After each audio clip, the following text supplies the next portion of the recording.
ಈಗ ಆರಂಭವಾಗ್ತಾ ಇದೆ ದೇಶದ ಅತಿ ದೊಡ್ಡ ಮುಕದ್ದಮೆ ಆಪ್ಕಿ ಅದಾಲತ್ ರಜತ್ ಶರ್ಮಾ ಅವರೊಂದಿಗೆ.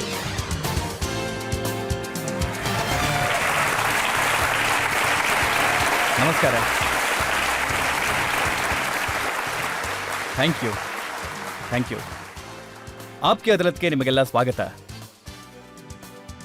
ಆಪ್ಕಿ ಅದಾಲತ್ನಲ್ಲಿ ಇವತ್ತಿನ ನಮ್ಮ ಅತಿಥಿ ಇವರು ಒಬ್ಬ ಪ್ರಖ್ಯಾತ ಸಂಗೀತಗಾರರು ಮತ್ತೆ ಗಾಯಕರು ಕೂಡ. ಇವರು ವಿಚಾರಕರು, ಗೀತ ರಚನೆಕಾರರು ಕೂಡ. ಪ್ಲೀಸ್ ವೆಲ್ಕಮ್ ಪದ್ಮಶ್ರೀ ಪುರಸ್ಕೃತರಾದ ಕೈಲಾಶ್ ಖೇರ್.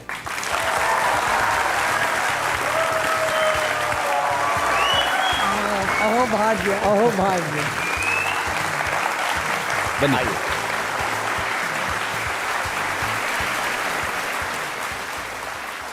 ಮತ್ತೆ ಆಪ್ಕಿ ಅದಾಲತ್ನಲ್ಲಿ ಇವತ್ತಿನ ನಮ್ಮ ಜಡ್ಜ್ ಒಬ್ರು ಎಂತ ಮಹಾನ್ ಕಲಾವಿದರು ಅಂದ್ರೆ ಅವರ ಉಪಸ್ಥಿತಿಯಿಂದನೇ ನಮ್ಮೆಲ್ಲರ ಗೌರವ ಹೆಚ್ಚಾಗತ್ತೆ. ಶಾಸ್ತ್ರೀಯ ಸಂಗೀತದ ಜಗತ್ತಿನಲ್ಲಿ ಇವರ ಹೆಸರು ಬಹಳ ದೊಡ್ಡದಿದೆ. Please welcome Pandit Sajan Mishra.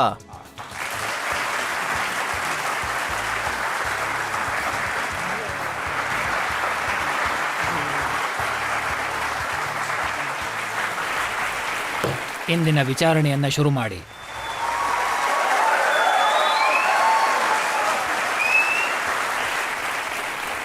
ಆಪ್ಕಿ ಅದಾಲತ್ನಲ್ಲಿ ಮೊದಲ ಆರೋಪ ಕೈಲಾಶ್ ಖೇರ್ ಅವರ ಮೇಲೆ. ಆಪ್ಕಿ ಅದಾಲತ್ನಲ್ಲಿ ಸಿಂಗರ್ ಕಂಪೋಸರ್ ಕೈಲಾಶ್ ಖೇರ್ ಮೇಲಿರುವ ಆರೋಪವೆಂದರೆ ಇವರು ತುಂಬಾ ಹಠವಾದಿ ಎಂಬುದು. ಕೈಲಾಶ್ ಅವರೇ, ನಾನು ಕೇಳ್ಪಟ್ಟೆ ನೀವು ಸಣ್ಣ ವಯಸ್ಸಿಂದ ತುಂಬಾ ಹಠಮಾರಿ ಅಂತ. ನಿಮ್ಮ ತಂದೆ ಕರ್ಮ ಕಾರ್ಯಗಳನ್ನು ಮಾಡುವಂತ ಪಂಡಿತರಾಗಿದ್ರು, ಪುರೋಹಿತರಾಗಿದ್ರು. ಸಮಾಜದಲ್ಲಿ ಸಾಕಷ್ಟು ದೊಡ್ಡ ಹೆಸರಿತ್ತು ಅವರಿಗೆ, ನಿಮ್ಮನ್ನ ಪುರೋಹಿತರನ್ನಾಗಿ ಮಾಡ್ಬೇಕು ಅಂತಿದ್ರು. ಆದ್ರೆ ನೀವ್ ಹೇಳ್ತೀರಿ ಪ್ರಾಣ ಬೇಕಿದ್ರೆ ಬಿಟ್ಬಿಡ್ತೀನಿ, ಈ ಕೆಲಸ ಮಾಡಲ್ಲ ಅಂತ. जब भी मैं ख्वाबों में होता हूँ सबको है लगता मैं सोता हूँ सबसे जो मैं जुदा उसकी पनाहों में होता हूँ और दुनिया में जो भी अलग है लगता वो सबको गलत है. ರಜತ್ ಅವರೇ, ಈ ಜಗತ್ನಲ್ಲಿ ಹೂಎವರ್ ಈಸ್ ಡಿಫ್ರೆಂಟ್, ಈ ಜಗತ್ನಲ್ಲಿ ಅವರೆಲ್ಲರೂ ತಪ್ಪಾಗೆ ಅನ್ಕೋತಾರೆ. ಎಲ್ಲಕ್ಕಿಂತ ಮೊದಲು ಜನರು ಅವರ ಜಡ್ಜ್ಮೆಂಟ್ನ ಪಾಸ್ ಮಾಡ್ಬಿಡ್ತಾರೆ, ಅವರು ಟಿಪ್ಪಣಿನ ಕೊಡ್ತಾರೆ. No, this is not correct. दुनिया में जो भी अलग है लगता वो सबको गलत है और शिद्दत से आगे है जिद मेरी और वो भी मुद्दत तलक है.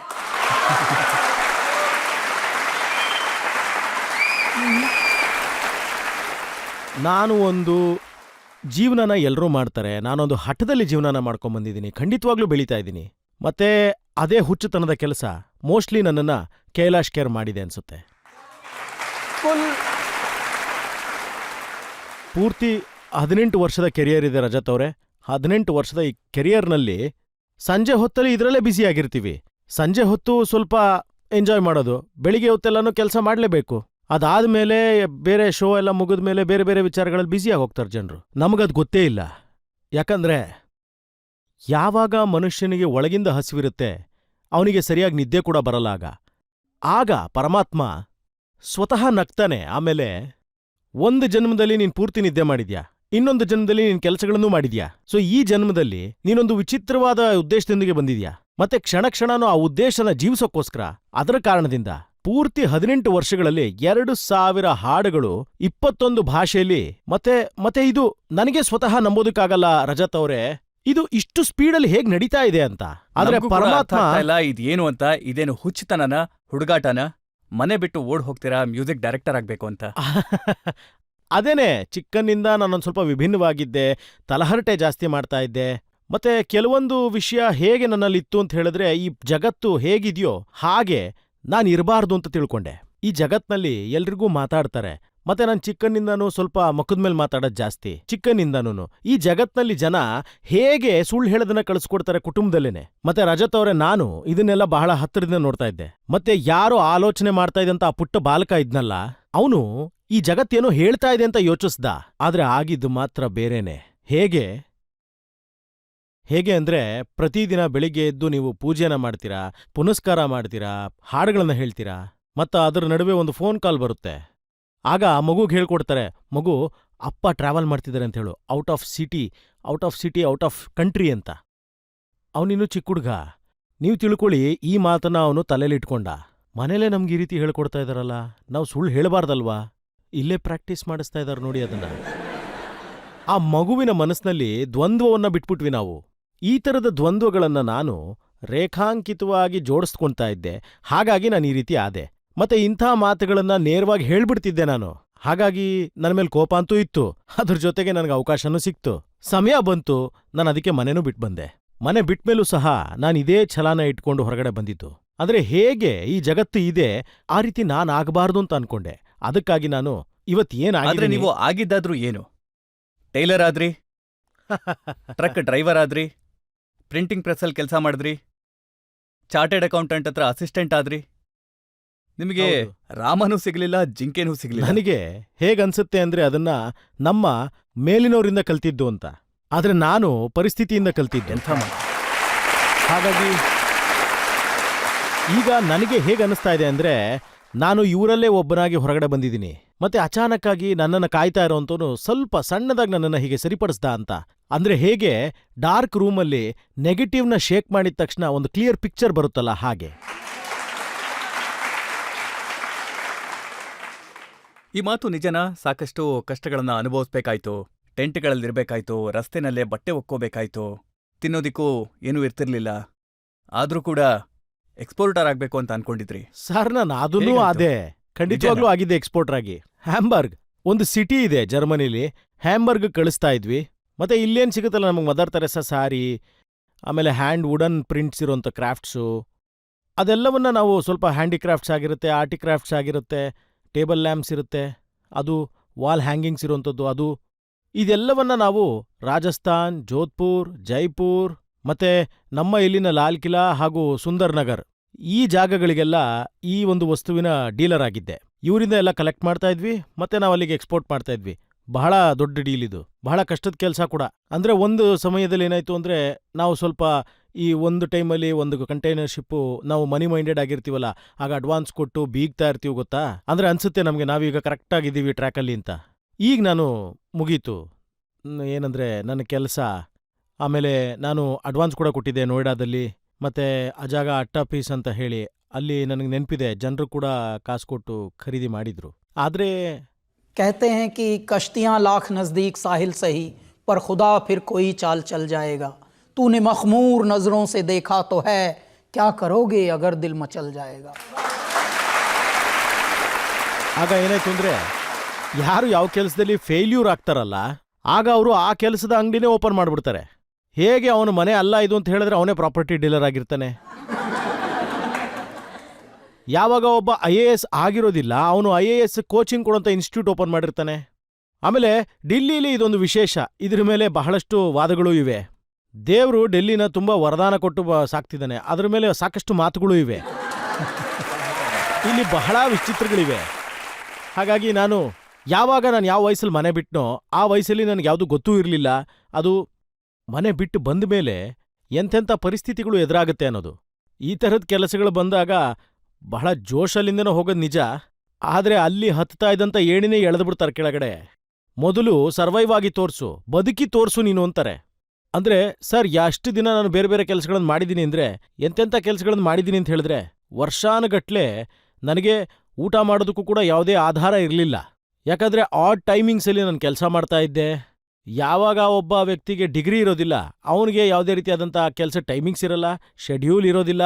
ಮತ್ತೆ ಅಂಥವ್ರ ಮೇಲೆ ಜನ ಕೂಗಾಡ್ತಾನೆ ಪ್ರತಿದಿನ ಕೆಲಸ ಮಾಡಿಸ್ಕೋತಾರೆ. ಹಾಗಾಗಿ ನಮ್ಮ ಜೀವನದಲ್ಲಿ ಟ್ರೈನಿಂಗು ನಮಗೆ ಬೇರೆ ರೀತಿಲೇ ಆಯಿತು ಸರ್. ಆದ್ರೆ ಈ ಮಾತು ನಿಜನಾ? ಎಲ್ಲ ವಿಚಾರಗಳಲ್ಲಿ ಫೇಲ್ ಆದ್ಮೇಲೆ ನಿಮ್ಗೆ ಯಾವತ್ತೂ ಅನ್ನಿಸ್ಲಿಲ್ವಾ, ಇದಕ್ಕಿಂತ ಪುರೋಹಿತ ಆಗದೆ ಒಳ್ಳೇದಿತ್ತು, ಕರ್ಮ ಕಾರ್ಯಗಳನ್ನ ಕಲ್ತ್ಕೊಳ್ಳೋದಕ್ಕೆ ರಿಷಿಕೇಶ್ ಹೋಗೋಣ ಹೌದು, ಅಂತ? ನನಗೆ ಎಲ್ಲಾ ವಿಚಾರಗಳಲ್ಲಿ ಬೇಜಾರಾಗಿದ್ದಾಗ, ಒಂಟಿಯಾಗಿ ಕೂತಿದ್ದಾಗ ನನಗೆ ನಮ್ಮ ತಂದೆಯವರು ಹೇಳಿದ ಮಾತು ನೆನಪಾಯಿತು. ಅದು, ಅಪ್ಪ ನೀವು ಸರಿಯಾಗಿ ಹೇಳ್ತಾ ಇದ್ರಿ, ಬಹುಶಃ ಅದ್ರ ಜೊತೆಗೆ ನಮ್ಮ ತಂದೆಯವರೊಬ್ಬರು ಸ್ನೇಹಿತರು ಸಿಕ್ಕಿದ್ರು. ಅವ್ರ ಆಶ್ರಮ ಈಗಲೂ ಕೂಡ ಅಲ್ಲೇ ಇದೆ. ಅವರೆಲ್ಲರೂ ನನಗವಾಗ ಹೇಳಿದ್ರು, ಬಂದ್ಬಿಡು ನೀನು ನಮ್ಮ ಜೊತೆಗೆ ಬಂದ್ಬಿಡು ಅಂತ ಕರೆದ್ರು. ನಡಿ ಅಂತ ಪರಮಾರ್ಥ ನಿಕೇತನ ಋಷಿಕೇಶದಲ್ಲಿ ಅಲ್ಲಿ ಬಂದು ಇದನ್ನೆಲ್ಲ ಕಲ್ತ್ಕೋ, ಆಗ ಸ್ವಾಮಿ ಪರಿಪೂರ್ಣವಾಗಿ ಆನಂದನಾಗ್ತಾನೆ ಅಂದ್ರು. ಆಗ ಈ ಕರ್ಮಕಾಂಡನ ಒಂದು 6 ವರ್ಷದಲ್ಲಿ ಕಲ್ತ್ಕೊಂಬಿಡು, ನಾನು ನಿನ್ನನ್ನು ಎಲ್ಲಾದ್ರೂ ಕೆಲಸಕ್ಕೆ ಕಳಿಸ್ತೀನಿ ಅಂತ ಹೇಳಿದ್ರು ಅವರೇನೇನೆ. ಅವಾಗ ಆಗ ಒಂದೆರಡು ಜಾಗಗಳನ್ನು ಹೇಳಿದ್ರು, ಮಾರಿಷಸ್ಸು, ಸಿಂಗಪೂರು ಅಥವಾ ಯಾವುದಾದ್ರೂ ಒಂದು 2-3 ಜಾಗಕ್ಕೆ ಕಳಿಸ್ತೀನಿ ಅಂತ ಹೇಳಿದ್ರು. ಎಲ್ಲಾದ್ರಲ್ಲೂ ಫೇಲ್ಯೂರ್ ಆಗಿದ್ದೀನಿ ನಾನೀಗ.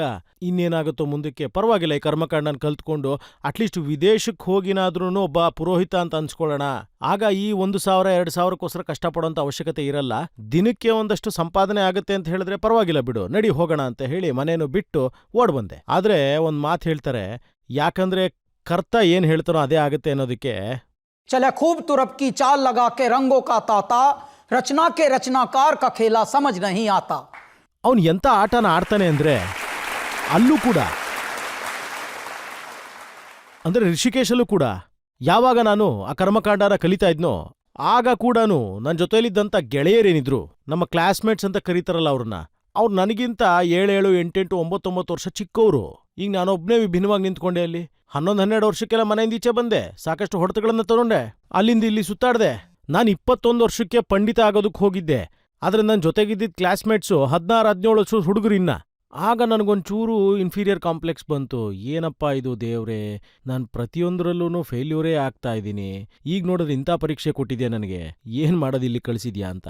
ಆಗ ನನಗೂ ಕೂಡ ಅಲ್ಲಿ ಏನೂ ಇರಕ್ಕಾಗದೇ ಇದ್ದಾಗ, ನಾನು ತುಂಬಾ ಕಷ್ಟ ಆದಾಗ ನನ್ನನ್ನು ನಾನು ಮುಗಿಸ್ಕೋಬೇಕು ಅನ್ನೋಂಥ ಕೆಲಸ ಕೂಡ ಅನ್ಕೊಂಡಿದ್ದೆ ಸರ್. ನೀವು ಸರಿಯಾಗಿ ಹೇಳ್ತಾ ಇಲ್ಲ, ಗಂಗೆನಲ್ಲಿ ಮುಳುಗ್ ಹೋಗಿದ್ರೆ ಆತ್ಮಹತ್ಯೆ ಮಾಡ್ಕೊಳಕ್ಕೆ. ಹಾ ಹೌದು, ನಾನು ಪೂರ್ತಿಯಾಗಿ ಮುಳುಗೋಗಿದ್ದೆ.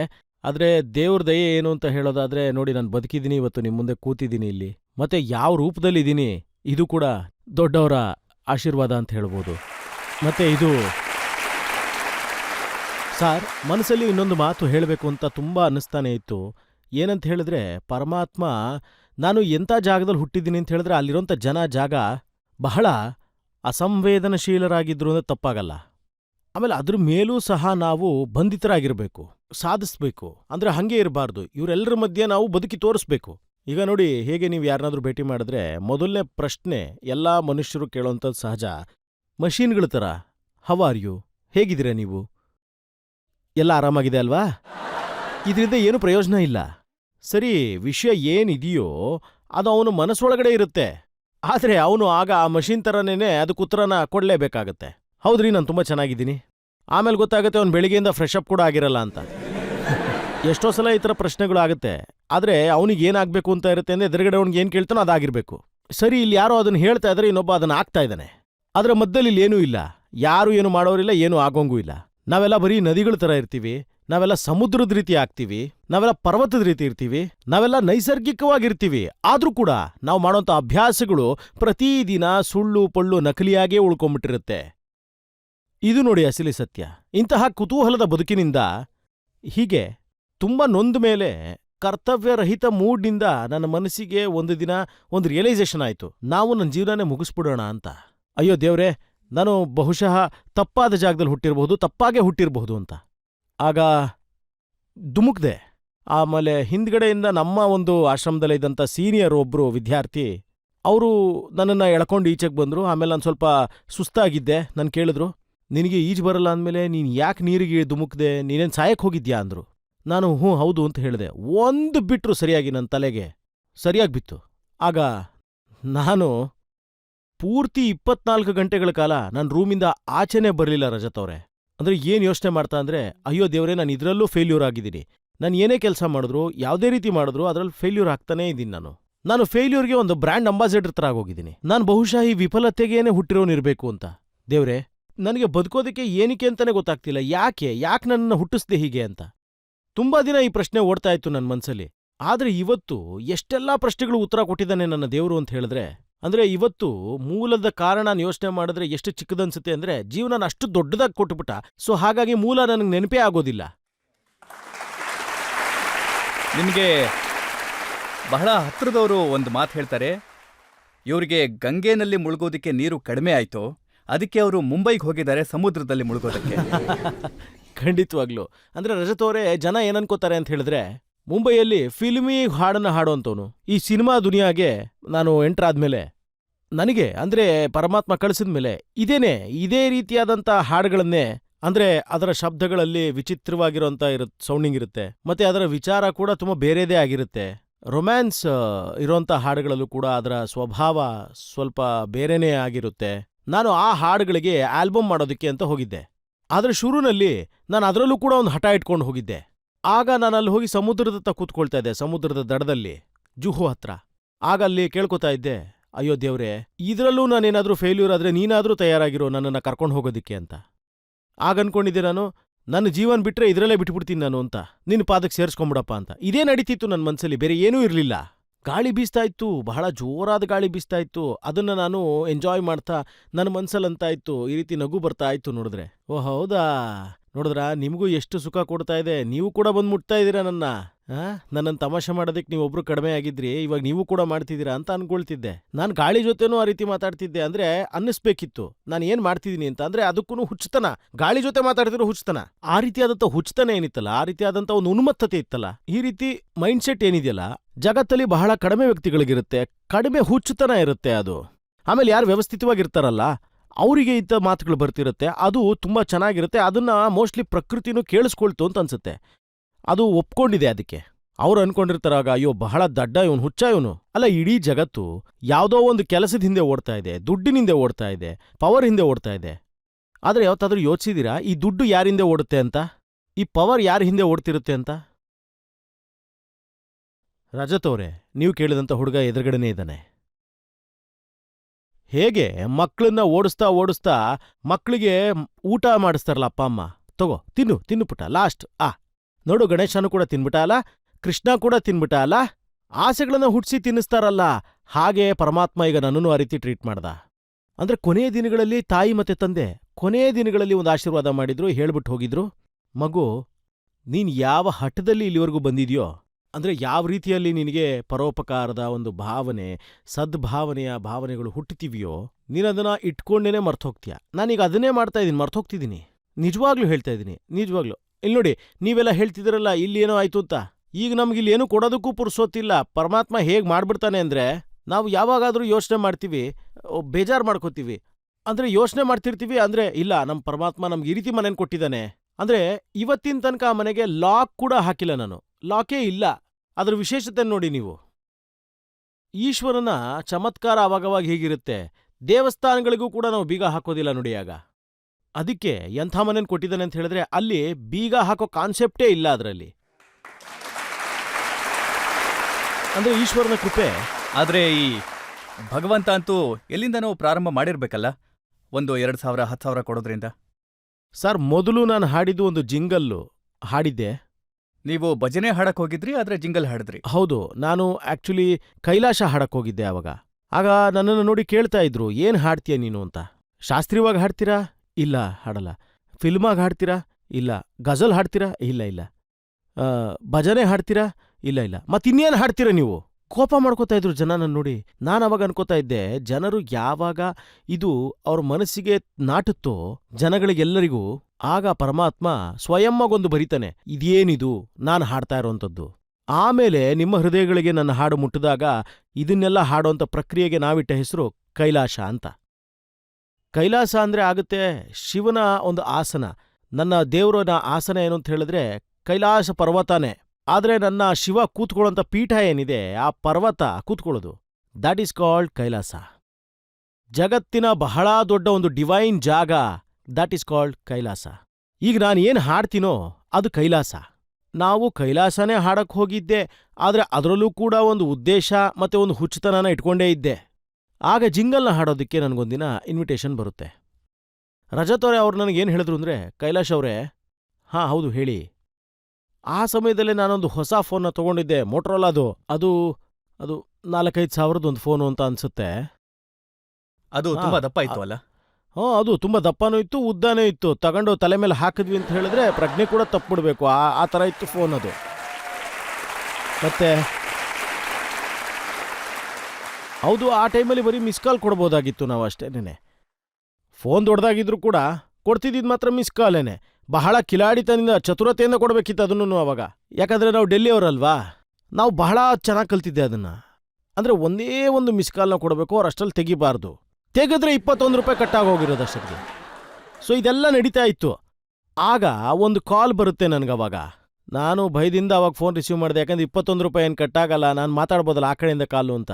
ಇದ್ಯಾವುದೋ ಬೇರೆ ಕಾಲು ಇರ್ಬೋದು ಅಂತ ಅನ್ಕೊಂಡೆ, ಯಾಕಂದರೆ ಸುಳ್ಳು ಕಾಲ್ಗಳು ತುಂಬ ಬರುತ್ತೆ ಡೆಲ್ಲಿಲಿ. ಹಾಂ, ಏನಾಯ್ತು, ಏನಾದರೂ ಆಯ್ತಾ ಹೇಳಿ. ಏನಾದರೂ ಬ್ರೇಕ್ ಸಿಗ್ತಾ ಈ ಥರದ್ದು ಒಂದು 2-3 ಕಾಲ್ಗಳು ಸಿಗ್ತಾ ಇರೋದು ನನಗೆ ಯಾವಾಗಲೂ ದಿನದಲ್ಲಿ. ಆಗ ನನಗೆ ಜಿಂಗಲ್ಸ್ ಹಾಡೋದಕ್ಕೆ ಅಂತ ಒಂದು ಅವಕಾಶ ಸಿಕ್ತು.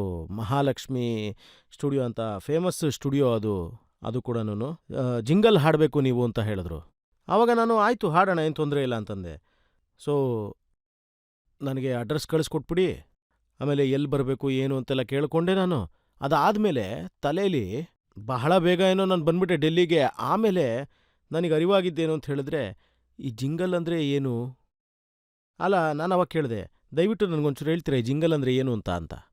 ಈ ಕೆಲವೊಂದು ಅಡ್ವರ್ಟೈಸ್ಮೆಂಟ್ ಕಮರ್ಷಿಯಲ್ಸ್ ಬರುತ್ತಲ್ಲ ಟಿ ವಿನಲ್ಲಿ, ರೇಡಿಯೋನಲ್ಲಿ, ಅದಕ್ಕೊಂದು ಹಾಡನ್ನು ಇರುತ್ತಲ್ಲ, ರೇಡಿಯೋಲಿ ಹಾಡೋದು, ಅದು ತುಂಬ ದೊಡ್ಡದಾಗಿರುತ್ತೆ. ಸ್ವಲ್ಪ ಅದಕ್ಕೆ ಪ್ರಾಕ್ಟೀಸು ಮಾಡಬೇಕಾಗುತ್ತೆ. ಇಟ್ಸ್ 40 ಸೆಕೆಂಡ್ ಅಂತ.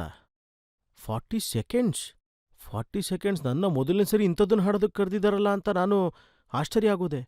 ಆಮೇಲೆ ಹೋದೆ ಸರ್ ನಾನು. ಮೊದಲನೇ ಜಿಂಗಲ್ ಏನಿತ್ತು ಅಂದರೆ ನಕ್ಷತ್ರ ಡೈಮಂಡ್ ಇದ್ದಿದ್ದು.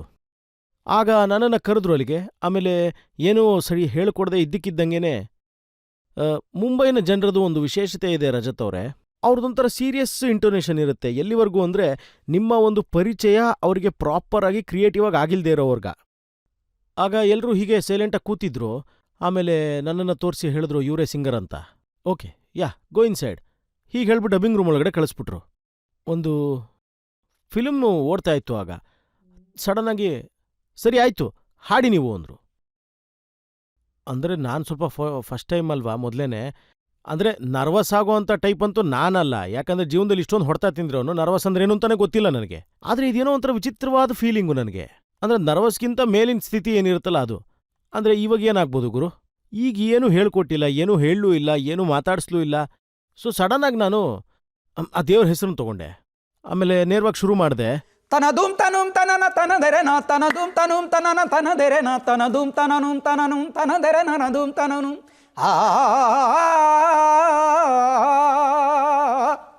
ನಾನು ಇದನ್ನು ಹಾಡಿದೆ. ಆಮೇಲೆ ಅವರು ಅಚಾನಕ್ಕಾಗಿ ಕಂಟ್ರೋಲ್ ರೂಮಿಂದ ನನಗೆ ಹೇಳಿದ್ರು, ಯಾ ಕಮ್ ಔಟ್.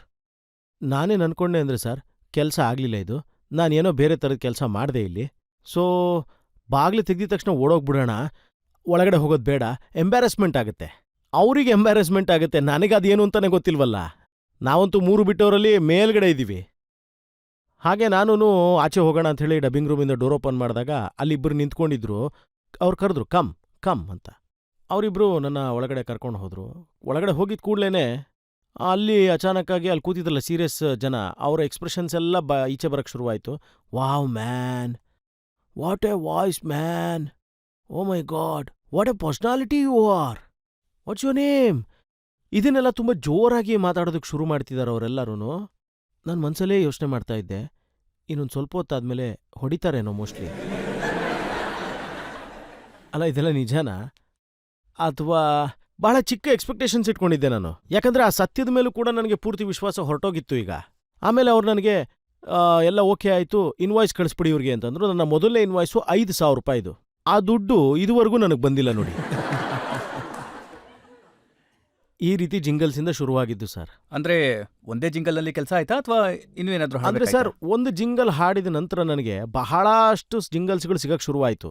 ಅಂದರೆ ಒಂದು ಜಿಂಗಲ್ ಹೇಗಿತ್ತು ಅಂತ ಹೇಳಿದ್ರೆ ಸರ್, ಅದು ಈ ವಿತಿನ್ ದ ಇಂಡಸ್ಟ್ರಿ, ಅಂದರೆ ಯಾರೆಲ್ಲ ಇಂಡಸ್ಟ್ರಿ ಒಳಗಡೆ ಇದ್ದಾರೆ ಅವರೆಲ್ಲ ಮಾತಾಡ್ಕೊಳ್ಳೋದಕ್ಕೆ ಶುರು ಮಾಡ್ತಾರೆ. ನ್ಯೂ ವಾಯ್ಸ್ ಬಂದಿದೆ, ಚೆನ್ನಾಗಿದೆ ಅವನ ವಾಯ್ಸು ಅಂತೆಲ್ಲ, something very flash, something very raw ಅಂತೆಲ್ಲ. ಅವ್ರ ವಾಯ್ಸ್ ಟೆಕ್ಸ್ಚರ್ ತುಂಬ ಚೆನ್ನಾಗಿದೆ, fantastic, something very raw, check ಮಾಡಿ ಇವನ್ನ ಅಂತ. ಇದೆಲ್ಲ ನಡೀತಾ ಇತ್ತು ರಜತ್ ಅವರೇ. ಹೇಗೆ ಅಂತ ಹೇಳಿದ್ರೆ ಇಂಗ್ಲೀಷಲ್ಲೂ ಕೂಡ ನನ್ನ ಮೇಲೆ ರೆಫರ್ ಮಾಡ್ತಾ ಇದ್ರು. ನಾನು ಬಾಯಿ ಮುಚ್ಕೊಂಡು ಸಿಂಪಲ್ ಆಗಿ ಇದೇ ರೀತಿ ಕುತ್ಕೊಂಡಿರ್ತಿದ್ದೆ. ಯಾವ ರೀತಿ ಶಿಫಾರಸ್ ಆಯಿತು ಅಂತ ಹೇಳಿದ್ರೆ, ಆ 5 ಇದ್ದಿದ್ದು ಇನ್ವಾಯ್ಸು 8 ಆಯಿತು. ಇನ್ವಾಯ್ಸ್ 8 ಆಯಿತು. ಈಗ 8,000 ಏನೋ ಆಯಿತು ಚೆಕ್ಕು. ಆದರೆ ಅದು ನನಗೆ ಬರುತ್ತೋ ಇಲ್ವೋ, ಮೊದಲೇ 5,000 ರೂಪಾಯಿದಂತೂ ಬರಲಿಲ್ಲ. ಆದರೆ ಇದು ಸಿಕ್ಬಿಡ್ತು ನನಗೆ. ಇದ್ದಕ್ಕಿದ್ದಂಗೆ ಇನ್ನು 15 ದಿನದಲ್ಲಿ ಇನ್ನೊಂದು ಜಿಂಗಲ್ ಸಿಕ್ತು ನನಗೆ. ಅದು ಒಳ್ಳೆ ಬ್ರ್ಯಾಂಡ್ದು. ನಿಧಾನವಾಗಿ ಅದೆಲ್ಲ ಆಚೆ ಬರೋದಕ್ಕೂ ಶುರುವಾಯಿತು. ಟಿವಿಲಿ ಅದು ಪ್ರಸಾರ ಆಗಕ್ಕೆ ಶುರುವಾದ್ಮೇಲೆ ಕೆಲವರು ಫೋನ್ ಮಾಡಕ್ಕೆ ಶುರು ಮಾಡಿದ್ರು. ಅಂದರೆ ನನಗೆ ಗೊತ್ತು ಪರಿಚಯ ಇರೋಂಥವ್ರು, ನಿನ್ನ ವಾಯ್ಸ್ ಕೇಳಿಸ್ಕೊಂಡೆ ಕಣೋ, ಅಂತೂ ಇಂತೂ ನಿನ್ನ ಕೆಲಸ ಮುಗಿತಲ್ಲ ಕಣೋ, ಸೆಟ್ಲ್ ಆಗೋದೇ ನೀನು ಅನ್ನೋಕ್ಕೆ ಶುರು ಮಾಡಿದ್ರು. ಹೀಗೆ ನನಗೆ ಕೆಲಸ ಸಿಗಕ್ಕೆ ಶುರುವಾಯಿತು. ಇದೇ ಥರ ನಡೀತಾ ಇತ್ತು. ಆಮೇಲೆ ಒಂದು 8-9 ತಿಂಗಳು ನಾನು ಅಲ್ಲೇ ಹತ್ತಿರದಲ್ಲಿ PGಲೇ ಉಳ್ಕೊಂಡಿದ್ದೆ. ಆಗ ಜೀವನ ಮಾಡ್ತಾ ಇದ್ದೆ ಅಲ್ಲೇ ಇದ್ದು. ಅಲ್ಲಿವರೆಗೂ ನನಗೆ ಗೊತ್ತೂ ಇರಲಿಲ್ಲ PG ಹೇಗಿರುತ್ತೆ ಅನ್ನೋದು. ಅಂದರೆ ಅದ್ರ ಫುಲ್ ಫಾರ್ಮ್ ನನಗೆ ಆಮೇಲೆ ಗೊತ್ತಾಯ್ತದು ಏನಂತ ಹೇಳಿದ್ರೆ ಪೇಯಿಂಗ್ ಗೆಸ್ಟ್ ಅಂತ. ಅವಾಗ ಅನ್ಕೊಂಡೆ ಇದು ಎಂಥ ಸಿಟಿ ಗುರು ಅಂತ. ಗೆಸ್ಟ್ ಅಂತಲೂ ಹೇಳ್ತಾರೆ ಮತ್ತು ಪೇಯಿಂಗ್ ಅಂತಲೂ ಅಂತಾರಲ್ಲ. ಇದೆಲ್ಲ ನಡೀತಾನೆ ಇತ್ತು. ಸೊ ಅದಾದಮೇಲೆ ಒಂದು 8 ತಿಂಗಳಾದಮೇಲೆ ಒಂದು ಜಿಂಗಲ್ ನನಗೆ ಬಾಂಬೆ ಡೈಯಿಂಗ್ ಅವ್ರದ್ದು ಸಿಕ್ತು. ಅಲ್ಲಿ ಸ್ವಲ್ಪ ಜಾಸ್ತಿ ಇಂಗ್ಲೀಷ್ ಪದಗಳಿತ್ತು. ನಾನು ಸ್ವಲ್ಪ ಒದ್ದಾಡ್ತಾ ಇದ್ದೆ ಅದರಲ್ಲಿ. ಸೊ ನಾನು ಅವಾಗ ಸರ್ ಅದರಲ್ಲಿ 20,000 ಇನ್ವಾಯ್ಸು. ದೇವ್ರ ಹೆಸರು ಹೇಳ್ಕೊಂಡು ಅಪ್ಪ ದೇವ್ರೇ ದೇವ್ರೇ ದೇವ್ರೇ, ನಾನು ಅದನ್ನು 20,000 ಅಂತ ಅನೌನ್ಸ್ ಮಾಡಿದೆ. ನನಗದು ಬಂದು ಬಿಡ್ತು ಸರ್. ಆ 20,000 ಏನಿತ್ತಲ್ಲ, ಆ ದುಡ್ಡಿಂದ ನಾನು 1 BHK ಮನೆಗೆ ಶಿಫ್ಟ್ ಆಗೋದೆ ಸರ್. ಅಲ್ಲಿಂದ ನಮ್ಮ ಜೀವನ. ಆದ್ರೆ ಮೊದಲಿಗೆ ಸಿನಿಮಾಗಳಲ್ಲಿ ಬ್ರೇಕ್ ಕೊಟ್ಟಿದ್ಯಾರು? ಯಾರು ನನ್ನನ್ನು ರಿಜೆಕ್ಟ್ ಮಾಡಿದ್ರೋ ಸರ್, ಅವರೇನೇನೆ ಒಂದು ಹಾಡನ್ನು ಕೇಳಿದ್ರು ಅವರು. ಅಂದರೆ ಈ ಜಿಂಗಲ್ಸ್ನ ಪ್ರಪಂಚದಲ್ಲಿದ್ದಂಥ ಕೆಲವರು ಒಂದಿನ ನನಗೆ ಕಾಲ್ ಮಾಡಿ, ಕೈಲಾಶ್ ಖೇರ್, ನನ್ನ ಹೆಸರು ವಿಶಾಲ್ ಅಂತ, and I want to call you for one film song. ಆಗ ನಾನು ಹೆಸರು ಕೇಳಿದೆ ವಿಶಾಲ್ ಭಾರದ್ವಾಜ್ ಅನ್ನೋರ್ದು. ಆವಾಗ ನನಗನ್ನಿಸ್ತು, ಅಯ್ಯೋ ವಿಶಾಲ್ ಭಾರದ್ವಾಜರು ಕಾಲ್ ಮಾಡಿದ್ದಾರೆ ಅಂದಮೇಲೆ ನನ್ನ ಕೆಲಸ ಅವರಿಗೆ ಬಹಳ ಇಷ್ಟ ಆಗಿರ್ಬೋದು ಅನ್ಸುತ್ತೆ. ನೀವು ವಿಶಾಲ್ ಭಾರದ್ವಾಜನ ಮಾತಾಡ್ತಿರೋದು ಒಂದೇ. ಆಗ ಅವರು, ಇಲ್ಲ ಇಲ್ಲ, ನಾನು ವಿಶಾಲ್ ಶೇಖರ್ ಅಂತ ನಾವಿಬ್ಬರಿದ್ದೀವಿ, ಅದರಲ್ಲಿ ನಾನು ವಿಶಾಲ್ ಅನ್ನೋರು ಮಾತಾಡ್ತಾ ಇದ್ದೀನಿ ಅಂತ ಹೇಳಿದ್ರು. ಸೊ ನಾನು ಆವಾಗ ಒಂದೊಂದು ಪಿಕ್ಚರ್ಗಳಲ್ಲಿ ಹೊಸದಾಗಿ ಮಾಡ್ತಾ ಇದ್ದೀನಿ ಅಂತ ಅವರು ಪರಿಚಯ ಮಾಡಿಕೊಂಡ್ರು. ವಿ ಆರ್ ಆಲ್ಸೋ ಸ್ಟಾರ್ಟಿಂಗ್ ಅಂದರು. So we want you to sing our song ಅಂತ ಹೇಳಿದ್ರು. ನಾನು ಹೇಳಿದೆ ಓಕೆ ಅಂತ. ಸೊ ಹಾಡ್ತೀನಿ ಅಂತಂದೆ. ಸೊ ಅವರು ಓಕೆ ಕಮ್ ಲೆಟ್ಸ್ ಟ್ರೈ ಅಂತ ಹೇಳಿದ್ರು. ನಾನಾಗ ಟ್ರಯಲ್ಗೋಸ್ಕರ ಹೋದೆ ಸರ್. ಹೋದೆ. ಆಗ ಅವರು ನನಗೆ CD ಹಾಡನ್ನು ಟ್ರಾನ್ಸ್ಫರ್ ಮಾಡಿಕೊಟ್ರು. ನೀವು ಇದನ್ನು ಪ್ರಾಕ್ಟೀಸ್ ಮಾಡಿ ಅಂತ ಹೇಳಿದ್ರು. ಸರಿ ಆಯಿತು, ನಾವು ನಿಮ್ಮ ವಾಯ್ಸ್ನೇ ಇದಕ್ಕೆ ಹಾಕೋಣ ಅಂತಂದರು. ಆಮೇಲೆ ಅವರು ನನಗೆ ಫೋನ್ ಮಾಡಿ ಕೇಳಿದ್ರು, so brother how much will you charge? ನನ್ನ ಬಾಯಿಂದ ಸಡನ್ನಾಗಿ ಅದೇನೋ ಬಂದ್ಬಿಡ್ತು, 50,000 ಅಂತ. ಅವ್ರು ಸಡನ್ನಾಗಿ ಅವಾಗ ಕೇಳಿದ್ರು, dude 50,000 you are asking that much? You know A-listers singers don't even charge much more than 10. ನಾನೊಂದು ಸೆಕೆಂಡ್ಗೆ ಹೇಳಿಬಿಟ್ಟೆ, ಸರಿ ಆಯಿತು ನೀವು ಅಷ್ಟೇ ಕೊಡಿ ಪರವಾಗಿಲ್ಲ ಅಂತ. ಯಾಕಂದರೆ ನನಗೇನೂ ಐಡಿಯಾನೇ ಇರಲಿಲ್ಲ. ಅದೇ ಸಾಂಗ್ ಏನು ಸರ್, ಅಲ್ಲಾಕಿ ಬಂದೆ ಅದು. ಸೊ ಅಲ್ಲಾಕಿ ಬಂದೆ ಹೇಗೆ ಅಂತ ಹೇಳಿದ್ರೆ, ಮಾತಲ್ಲಿ ಶುರುವಾಗೋಗಿತ್ತು, ಆದರೆ ಸಿನಿಮಾ ಇನ್ನೂ ರಿಲೀಸ್ ಆಗಿರಲಿಲ್ಲ. ಸೊ ಆಗ 2-3 ರೆಕಾರ್ಡ್ ಕಂಪನಿಯವರು ನನ್ನ ವಾಯ್ಸ್ನೇನು ರಿಜೆಕ್ಟ್ ಮಾಡಿದ್ರಲ್ಲ, ಆಗ ಅಂದರೆ ಹಿಂದೆ 2-3 ವರ್ಷದ ಹಿಂದೆ, ಅವರಿಂದ ಕಾಲ್ ಬಂತು ನನಗೆ. ಆಮೇಲೆ ಅವ್ರು ಹೇಳಿದ್ರು, ಕೈಲಾಶ್ ಖೇರ್ ನಿನ್ನ ಸಾಂಗ್ನ ನಾವು ರಿಲೀಸ್ ಅಂದ್ರೆ ಮಾಡ್ತೀವಿ. ಶಂಕರನ ಉಪಾಸನೆ ಮಾಡುವಂತ ನಿಮಗೆ ಮೊದಲನೇ ಹಾಡು ಅಲ್ಲ ಹಾಡಾಡ್ಬೇಕಾಯ್ತು. ಅದೇನೇ ಸರ್ ಹೇಳೋದು. ಅಂದರೆ ಈ ಆಟನ ಬರೆಯೋನು ಮೇಲ್ಗಡೆ ಇರೋನು, ನಾವು ಬರೀ ಇದಕ್ಕೆ ಆಟ ಆಡೋದಷ್ಟೇ. ಅಂದರೆ ನನ್ನ ಪರಮಾತ್ಮ ಬಹಳ ರೂಪಗಳನ್ನು ಬದಲಾಯಿಸ್ಕೊಂಡು ಬರ್ತಾನೆ. ಇದೇ ಆಗಿದ್ದು ನನಗೆ. ಅಂದರೆ ಅವರು ಹಾಡನ್ನು ಕೊಟ್ಟರು, ಅಲ್ಲಾಕೆ ಬಂದೇನೂ ಕೊಟ್ಟರು ನಮ್ಗವಾಗ. ಅದು ಹಿಟ್ಟಾಗೋಯ್ತು. ಅದಾದಮೇಲೆ ಯಾರು ನನ್ನನ್ನು ರಿಜೆಕ್ಟ್ ಮಾಡಿದ್ರೋ ಅವ್ರಿಗೂ ತಲೆ ಎಲ್ಲ ಸರಿ ಹೋಯ್ತು. ಆಮೇಲೆ ಅವ್ರು ಹೋಗಿ ಹೇಳಿದ್ರು, ಅಲ್ಲಿ ಹೋಗಿ ನೋಡು ನಮ್ಮ ಹುಡುಗ ತಯಾರಾಗಿದ್ದಾನೆ ಇವಾಗ ಅಂತ, ಹೋಗಿ ಅವನ ಆಲ್ಬಮ್ನ ರಿಲೀಸ್ ಮಾಡು ಅಂತ. ಯಾವಾಗ ಆಲ್ಬಮ್ ರಿಲೀಸ್ ಆಯಿತು,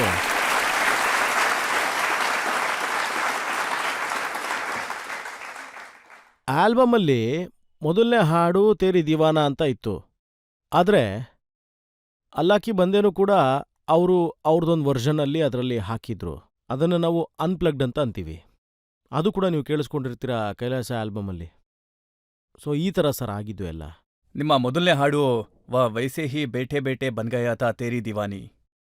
ಅಂದರೆ ಅದೇನಾಯಿತು ಅಂತ ಹೇಳಿದ್ರೆ, ಡೆಲ್ಲಿಲಿ ನಮ್ಮದು ಮೊದಲನೇ ಕಾನ್ಸರ್ಟ್ ನಡೀತಾ ಇತ್ತು. ಆಗ ಯಾವಾಗ ಅಲ್ಲಾಕೆ ಬಂದೆ ಫೇಮಸ್ ಆಗೋಯ್ತು, ಆಗ ನಾನು ಸ್ವಲ್ಪ ಗುರ್ತಿಸ್ಕೊಳ್ಳೋದಕ್ಕೆ ಶುರು ಮಾಡಿದೆ. ನನಗೆ ಅವಾರ್ಡ್ಸ್ಗಳು ಬರೋದಕ್ಕೆ ಶುರುವಾಯಿತು. ಆಮೇಲೆ ರಜತ್ ಅವರೇ ನಿಧಾನವಾಗಿ ಮಾರ್ಕೆಟಲ್ಲಿ ನಿಮ್ಮಂಥ ದೊಡ್ಡವರ ಕಿವಿಗೂ ನನ್ನ ಹೆಸರು ಬೀಳೋದಕ್ಕೆ ಶುರುವಾಯಿತು.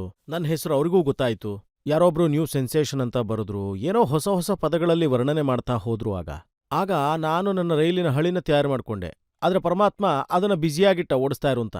ಮೊದಲನೇ ಕಾನ್ಸರ್ಟ್ ನನಗೆ ಸಿಕ್ಕಿದ್ದು. ಆ ಮೊದಲನೇ ಕಾನ್ಸರ್ಟಲ್ಲೇ ನೋಡಿ ಏನಾಯಿತು ಅಂದರೆ ಅಲ್ಲೊಂದು ಜುಗಲ್ಬಂದಿ ಇತ್ತು.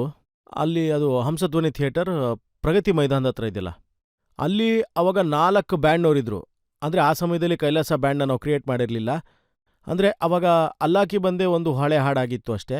ಅದು ಬಿಟ್ಟು ಮಿಕ್ಕಿದ್ದು ಸ್ವದೇಶದ ಹಾಡಾಗಿರ್ಬೋದು, ಮತ್ತು ನಂದಿನಿ, ತುಂಬ ಫಿಲ್ಮ್ ಹಾಡುಗಳೆಲ್ಲನೂ ರೆಕಾರ್ಡ್ ಆಗಿತ್ತು, ಇನ್ನೂ ರಿಲೀಸ್ ಆಗಿರಲಿಲ್ಲ ಅವು. ಆದರೆ ನಾನು ಬ್ಯುಸಿ ಆಗೋದಕ್ಕೆ ಶುರುವಾಗಿದ್ದೆ. ಇದು ಮೊದಲನೇ ಕಾನ್ಸರ್ಟು ಸಾರೊಂದೋಕಿ ಜುಗಲ್ಬಂದಿ ಅನ್ನೋದು. ನನಗೆ ಸಿಕ್ಕಿರೋದವಾಗ ರಾಹತ್ ಫತೇಹ್ ಅಲಿ ಹೊರದೇಶದವ್ರವರು, ಆಮೇಲೆ ಫ್ಯೂಷನ್ ಶಫ್ಕತ್ ಅಮಾನತ್ ಅಲಿ ಅವ್ರ ಬ್ಯಾಂಡವರೇ ಅವರು, ಆಮೇಲೆ ಇಂಡಿಯನ್ ಓಷನ್ ಭಾರತದ ಬ್ಯಾಂಡ್, ಮತ್ತು ಒಬ್ಬ ಕೈಲಾಶ್ ಖೇರ್ ಅವನ ಗ್ರೂಪ್ನ ಜೊತೆಗೆ. ಮತ್ತು ಮೊದಲನೇದಾಗಿ ಆವಾಗಲೇ ಸರಿಯಾಗಿ ಇದನ್ನ ನಡ್ಸು ಅಂತ ಹೇಳ್ಬಿಟ್ಟ ಪರಮಾತ್ಮ. ಆಗ ಸ್ವಲ್ಪ ಆಶ್ಚರ್ಯನೂ ಆಗಿತ್ತು. ಆದ್ರೆ ಯಾವಾಗ ಗಂಟಲ್ಲಿ ಕೂತ್ಬಿಡ್ತಾನೆ ಈಶ್ವರ, ಆಗ ನಡೆಯುವಂತ ಕೆಲವು ವಿಚಿತ್ರಗಳನ್ನ ನಾವೇನಂತ ಕರಿತೀವಿ ಅಂದ್ರೆ ಜಾದೂ ಅಂತೀವಿ, ಟೋನಾ ಅಂತೀವಿ, ಮಿರಾಕಲ್ ಅಂತೀವಿ. ಮತ್ತೆ ಆಮೇಲೆ ಅದು ಹೇಗ್ ಶುರುವಾಯ್ತು ಅಂದ್ರೆ, मेरी मैं खा गई जब से तू आ गई, बस बचा हूँ कोरा, हे बावली हे गोरा, हो दिन ब दिन अब तेरे बिन सांसें कटती हैं गिन गिन, तेरी धुन में रहता हूँ गुनगुना के तक दिन, है मेरा इश्क अनोखा है री, बस जताना नहीं आता, हाँ बताना नहीं आता, है मेरा इश्क अनोखा है री. ನನ್ನ ಶಿವನ ಮೇಲೆ ಎಂತ ಪ್ರೀತಿ ಹುಟ್ಟುತ್ತೆ ಅಂತ ಹೇಳಿದ್ರೆ ಗೊತ್ತೇ ಆಗೋದಿಲ್ಲ. ಅದು ಏನ್ ಮಾಡ್ತಾ ಇದ್ದಾನೆ, ಎಲ್ಲಿ ಕೂತ್ಕೊಂಡಿದ್ದೆಲ್ಲ ಮಾಡ್ತಿದ್ದಾನೆ, ಹೇಗ್ ಮಾಡ್ತಾ ಇದ್ದಾನೆ, ಆ ರೀತಿ ನಡೀತು. ಇದು ಮೊದಲನೇ ಕಾನ್ಸರ್ಟ್. ನಿಮ್ಮ ಕೈಲಾಶ್ ಖೇರ್ ಕೂತ್ಕೊಂಡು ಹಾಡ್ತಾ ಇದ್ದಾನೆ. ಒಂದು ಸೈಜಲ್ಲಂತೂ ಕೂತಿದ್ದೀನಿ ನಾನು, ಮೇಲೆ ಅದ್ರ ಮೇಲೆ ಇದು ಬೇರೆ ಇದೆ, ಮತ್ತು ಹಾರ್ಮೋನಿಯಮೂ ಇಟ್ಕೊಂಡಿದ್ದೀನಿ ನಾನು. ಆಮೇಲೆ ನನ್ನ ಜೊತೆಗೆ ಬಂದಿದ್ದವ್ರು ಇದ್ದಾರಲ್ಲ, ಅಂದ್ರೆ ನನ್ನ ಫ್ರೆಂಡ್ಸು ನರೇಶ್ ಪರೇಶ್, ಅವ್ರು ನಿಂತ್ಕೊಂಡಿದ್ದಾರೆ. ಆಮೇಲೆ ಮಿಕ್ಕಿದ ಮ್ಯೂಸಿಷಿಯನ್ಸ್ ಏನಿದಾರಲ್ಲ ಅವರೆಲ್ಲರೂ ನಿಂತ್ಕೊಂಡಿದ್ದಾರೆ. ನಾನು ಯಾವಾಗ ಅವ್ರು ಐ ಕಾಂಟ್ಯಾಕ್ಟ್ ಮಾಡಬೇಕು ಅಂದ್ರೂ ನಾನು ಹಿಂಗೆ ಮೇಲೆತ್ತು ನೋಡಬೇಕು ಕತ್ತನ, ಯಾಕಂದ್ರೆ ಕೂತಿದ್ದೀನಿ. ಇದ್ದಕ್ಕಿದ್ದಾಗೆ ಪರಮಾತ್ಮನ ಆಟ ಹೇಗಿರುತ್ತೆ ಅಂತಂದ್ರೆ, ಆ ಹುಚ್ಚರಲ್ಲೂ ಕೂಡ ದೇವ್ರನ್ನ ಕಾಣ್ತಾನೆ ಅಂತಾರಲ್ಲ, ಕುರುಡನ ಕಣ್ಣಲ್ಲಿ ರಾಮ ಕಾಣಿಸ್ತಾನಂತೆ. ಆಮೇಲೆ ಶಿವ ಬಂದು ಹಾಲು ಕುಡಿತಾನೆ ಅಂತಾರೆ. ಮತ್ತೆ ಇದು ನಮ್ಮ ಹಿರಿಯರು ನಮ್ಗೆ ಹೇಳ್ಕೊಟ್ಟು ಬೆಳೆಸಂತ ರೀತಿ, ಮತ್ತೆ ಇದು ದೊಡ್ಡವರ ಮಾತು ಕೂಡ ಹೌದು. ಆಗ ಸಾಹೇಬ್ರೆ, ನನ್ನ ಗಂಟ್ಲಲ್ಲಿ ಕೂತಂತ ಆ ಪರಮಾತ್ಮ, ನಾನಾಗ ಜಗತ್ತನ್ನೇ ಮರ್ತೋಗಿ ಒಂದಿನ ಒಂದು ಹಾಡನ್ನ ಹಾಡೋದಕ್ಕೆ ಶುರು ಮಾಡಿದೆ. प्रीत की लत मोहे ऐसी लागी, हो गई मैं मतवारी, बल बल जाऊं अपने पिया को जाऊं वारी वारी, अरे एरी सखी मैं कासे कहूं मेरे हृदय उठे उड़ारी, और प्रेम पियाला भर भर पीऊं हारी मैं दिल हारी, तेरे नाम से जी लूं तेरे नाम से मर जाऊं, तेरी जान के सदके में कुछ ऐसा कर जाऊं. ಮತ್ತೆ ಹಾಡು ಶುರುವಾಗುತ್ತೆ, ಹೃದಯದಿಂದ ಬರುತ್ತದು. ಅದು ಮತ್ತೆ ಹುಚ್ಚುಂತರ ಯಾವುದೇ ರೀತಿ ಹೆದರ್ಕೊಳ್ಳದೆ. ಯಾಕಂದ್ರೆ ನೋಡಿ ಸರ್, ಯಾರಿಗೆ ಟ್ರೈನಿಂಗ್ ಆಗಿರುತ್ತೋ ಅವರು ಭಯಭಯದಲ್ಲೇ ಶುರು ಮಾಡ್ತಾರೆ ಎಲ್ಲಾನು. ಯಾಕಂದ್ರೆ ಆಂಬಿಷಿಯಸ್ ಆಗಿರೋರು, ಇಂಟೆಲೆಕ್ಚುಯಲ್ ಆಗಿರೋರು ಎಷ್ಟು ಕನ್ಫ್ಯೂಸ್ಡ್ ಟೈಪಲ್ಲಿ ಇರ್ತಾರೆ ಅಂದ್ರೆ, ಅವರು ಗೊಂದಲದಲ್ಲೇ ಇರ್ತಾರೆ. ಅಂದ್ರೆ ಬೇರೆ ನಮ್ ತರ ಇರ್ತಾರಲ್ಲ, ಅವ್ರಿಗೆ ಭಯನೇ ಆಗಲ್ಲ. तूने क्या कर डाला मर गई मैं मिट गई मैं. ಇದನ್ನ ನನ್ನ ಪರಮಾತ್ಮ ಹೇಳ್ತಾನೆ ನನಗೆ. ನಾನು ಅಲ್ಲೇ ಸಿಕ್ಕಾಕೊಂಡಿದ್ದೆ. ಆಗ ಇದ್ದಕ್ಕಿದ್ದಂಗೆ ದೇವ್ರು ಹೇಳ್ದಂಗಾಯ್ತು, हो जी हाँ हाँ जी, ये हो जी हाँ हाँ जी. ಅದಲ್ಲಿ ಫಿಲ್ ಇನ್ ದ ಬ್ಲ್ಯಾಂಕ್ಸ್ ತರ ಬಂದಿದ್ದಷ್ಟೇ, ಯಾವುದೇ ಟೆಕ್ನಿಕ್ ಇಲ್ಲ ಅಲ್ಲಿ. ಆದ್ರೆ ಇವತ್ತು ನೋಡಿ, ಎಷ್ಟೋ ಜನ ಹೊಸ ಗಾಯಕರು ನನ್ನ ಹಾಡನ್ನ ಹಾಡೋದಕ್ಕೆ ಪ್ರಯತ್ನ ಮಾಡ್ತಾರಲ್ಲ, ಅವ್ರು ಈ ಹೋಹೋಜಿ ಹಾಹಾಜಿನ ಬೇರೆ ತರದಲ್ಲೇ ಪ್ರಯತ್ನ ಮಾಡ್ತಾರೆ. ಇದೊಂಥರ ಫಿಲ್ ಇನ್ ದ ಬ್ಲ್ಯಾಂಕ್ಸ್ ಆಗಿತ್ತು ಸರ್. तो तूने क्या कर डाला मर गई मैं मिट गई मैं, हो जी हाँ हाँ जी, हो गई मैं तेरी दीवानी तेरी दीवानी. ಇದು ಹೇಗಾಯ್ತು ಅಂತ ಹೇಳಿದ್ರೆ, ಅಪ್ಪಾ ದೇವ್ರೇ ನನಗೆ ಒಳ್ಳೇದು ಮಾಡಿದೆ ನೀನು ಅನ್ಕೊಂಡೆ. ಸರಿ, ಆಡಿಯನ್ಸ್ ಲೈವಲ್ಲಿ ಇದಾರೀಗ, ನಾನು ಇಂಪ್ರಾಂಪ್ಟಾಗಿ ಹಾಡ್ತಾ ಇದ್ದೀನಿ, ಜನ ಎಂಜಾಯ್ ಮಾಡ್ತಾ ಇದ್ದಾರೆ. ಡೆಲ್ಲಿ ಅವರಲ್ವಾ, ಎಲ್ರಿಗೂ ದೊಡ್ಡ ಮನ್ಸಿದ್ದೇ ಇರುತ್ತೆ. ಆಗ ಬಹಳ ದೊಡ್ಡದಾಗಿ ಎಲ್ಲನೂ ನಡೀತಾನೇ ಇತ್ತು. ಅದೇನು ನಡೀತಾ ಇತ್ತಲ್ಲ, ಅದು ರೊಟೇಟ್ ಆಗ್ತಾ ಇತ್ತು. ನಮ್ಮ ಪಂಡಿತರು ಆ ಜನನ್ನ, ಆ ಆಡಿಯನ್ಸ್ನ ಇನ್ನಷ್ಟು ಹೆಚ್ಚು ಮಾಡಿದ್ರು, ನನ್ನ ಪರಮೇಶ್ವರ ಕೃಪೆ ಮಾಡಿ. ಆಗ ಆಯ್ತು ನೋಡಿ. ಮತ್ತೆ ಈ ಮಾತು ನಿಜಾನೇ? ನಿಮ್ಮ ಮೊದಲನೇ ಆಲ್ಬಮ್ ರಿಲೀಸ್ ಆಯ್ತಲ್ಲ, ಅದರಲ್ಲಿ ಎಲ್ಲ ಹಾಡುಗಳನ್ನ ಹಾಕಿದ್ರಂತೆ. ರಿಷಿಕೇಶ್ನಲ್ಲಿ ನೀವು ಆರ್ತಿಗೆ ಮುಂಚೆ ಹಾಡ್ತಿದ್ದಂತ ಹಾಡು. ಖಂಡಿತವಾಗ್ಲೂ ಅವರು ಅದೇ ಹಾಡನ್ನೇ ಹೇಳ್ತಾ ಇದ್ರಲ್ಲ. ನಾನು ಅದೇ ಹಾಡನ್ನೇ ಹೇಳಿ ನಾನು ಡೆಮೋ ಮಾಡ್ಕೊಂಡು ಹೋಗ್ತಿದ್ದೆ. ಆಮೇಲೆ ಡೆಮೋಲಿ ನನ್ನ ಹಾಡು ಯಾವಾಗ್ಲೂ ರಿಜೆಕ್ಟೇ ಆಗ್ತಾ ಇತ್ತು. ಆಮೇಲೆ ಏನ್ ರಿಜೆಕ್ಟ್ ಆಗ್ತಿತ್ತಲ್ಲ, ಅದರಲ್ಲೊಂದು ಹಾಡಿತ್ತು, दौलत शोहरत क्या करनी तेरे प्यार का सहारा काफी है, ये महल अटारी नहीं चाहिए तेरे दिल में गुजारा काफी है. ಈ ಹಾಡನ್ನ ನಾವು ಅವಾಗ ಒಂದ್ಸರಿ ಇಂಪಲ್ಸಿವ್ ಆಗಿ ರಿಲೀಸ್ ಮಾಡ್ಬಿಟ್ವಿ ಅಲ್ಲೇನೆ, ಅಂದ್ರೆ ಒಂದು ಚಿಕ್ಕ ರೆಕಾರ್ಡ್ ಕಂಪ್ನಿ ಜೊತೆಗೆ. ಈಗ ಅದು ವೈರಲ್ ಆಗೋಯ್ತು. ನಾವೇನು ಹೇಳ್ತೀವಲ್ಲ, ಜ್ವರದ ಥರ ಎಲ್ಲ ಕಡೆ ಹರಡ್ತಿತ್ತು ಅಂತ, ಅದನ್ನ ಇಂಗ್ಲೀಷಲ್ಲಿ ವೈರಲ್ ಅಂತ ಹೇಳ್ತಾರೆ. ಸೊ ಹಾಗೆ ನಡೀತಾ ಇದೆ. ಅದೇ ಹಾಡು ಯಾವ್ದು ರಿಜೆಕ್ಟ್ ಮಾಡಿದ್ರು ಅದು ಸೊ ಈ ಥರದ್ದೆಲ್ಲ ಆಗಿ ಮತ್ತೆ ಅದನ್ನ ವಾಪಸ್ಸು ಹಾಕಿದ್ರು ಸರ್. ಭಗವಂತನ ಕೃಪೆ ಏನಿದೆಯಲ್ಲ ಆ ವಿಚಾರವಾಗಿ ಪಬ್ಲಿಕ್ ಇಂದ ಒಂದೆರಡು ಪ್ರಶ್ನೆಗಳನ್ನ ತಗೊಳ್ಳೋಣ. ಯಾರಾದ್ರೂ ಪ್ರಶ್ನೆ ಕೇಳ್ತೀರಾ? ನಿಮ್ಮಲ್ಲಿ ಯಾರಾದ್ರೂ ಪ್ರಶ್ನೆ ಕೇಳ್ಬೋದು? ಎಲ್ರಿಗೂ ಗೊತ್ತಿರೋ ಹಾಗೆ ನೀವು ಶಿವಭಕ್ತರು, ಸನಾತನಿ ಕೂಡ. ಆದ್ರೂ ನಿಮ್ಮ ಹಾಡ್ಗಳಲ್ಲಿ ಅಲ್ಲ, ಸುಭಾನಲ್ಲ ಇವೆಲ್ಲ ಕೇಳಿಸ್ತವೆ. ಸೊ ಸರ್, ಇದ್ ಸ್ವಲ್ಪ ವಿಚಿತ್ರ ಅಲ್ವಾ? ಈ ಜಗತ್ತಲ್ಲಿ ಯಾರು ವಿಚಿತ್ರವಾಗಿರ್ತಾರೋ ಅವನೇ ಎಲ್ರಿಗಿಂತ ಹೆಚ್ಚು ಪರಮಾತ್ಮನಿಗೆ ಹತ್ರ. ಇಕ್ಕಿದ್ದೆಲ್ಲ ಈ ಬುದ್ಧಿ ಅನ್ನೋದು ಆಡೋ ಆಟ. ನಾವೆಲ್ಲರೂ ಈ ಬುದ್ಧಿಗಳನ್ನ ಕ್ಷೀಣಿಸುವಂತ ವಿಚಾರದಲ್ಲಿ ಸಿಕ್ಕಾಕೊಂಡಿದೀವಿ. ಈಗ ನೋಡಿ, ಯಾರಿಗಾದ್ರೂ ಹುಷಾರಿಲ್ಲ ಅಂತಂದ್ರೆ ನೀವು ಯಾವ್ದಾದ್ರೂ ಅಲ್ಲ ಅಥವಾ ದೇವರನ್ನೇ ನೆನೆಸ್ಕೊತಿರತಾನೆ. ಡಾಕ್ಟರ್ ಹತ್ರ ಹೋದ್ರೂ ಕೂಡನೂ ನೀವು ಒಂದ್ ವೇಳೆ ಸುಮ್ಮನೆ ಡಾಕ್ಟರ್ನ ಹುಡುಕ್ತೀರಾ. ಆ ಡಾಕ್ಟ್ರು ಮೊಹಮ್ಮದ್ ಇಸ್ಮಾಯಿಲ್ ಆಗಿರಬಹುದು ಅಥವಾ ಡಾಕ್ಟರ್ ಸಮೀರ್ ಚೌರಸ್ಯ ಆಗಿರಬಹುದು. ಏನು ಗೊತ್ತಿರಲ್ಲ, ಆದ್ರೂ ನಿಮಗ್ ಡಾಕ್ಟರ್ ಬೇಕಾಗತ್ತೆ. ಆಗ ಅಲ್ಲ ಮತ್ತೆ ಈಶ್ವರ್ ಒಂದೇ ರೂಪದಲ್ಲಿ ನಿಮಗ್ ಡಾಕ್ಟರ್ ಆಗೇ ಕಾಣಿಸ್ತಾ ಇರ್ತಾನೆ.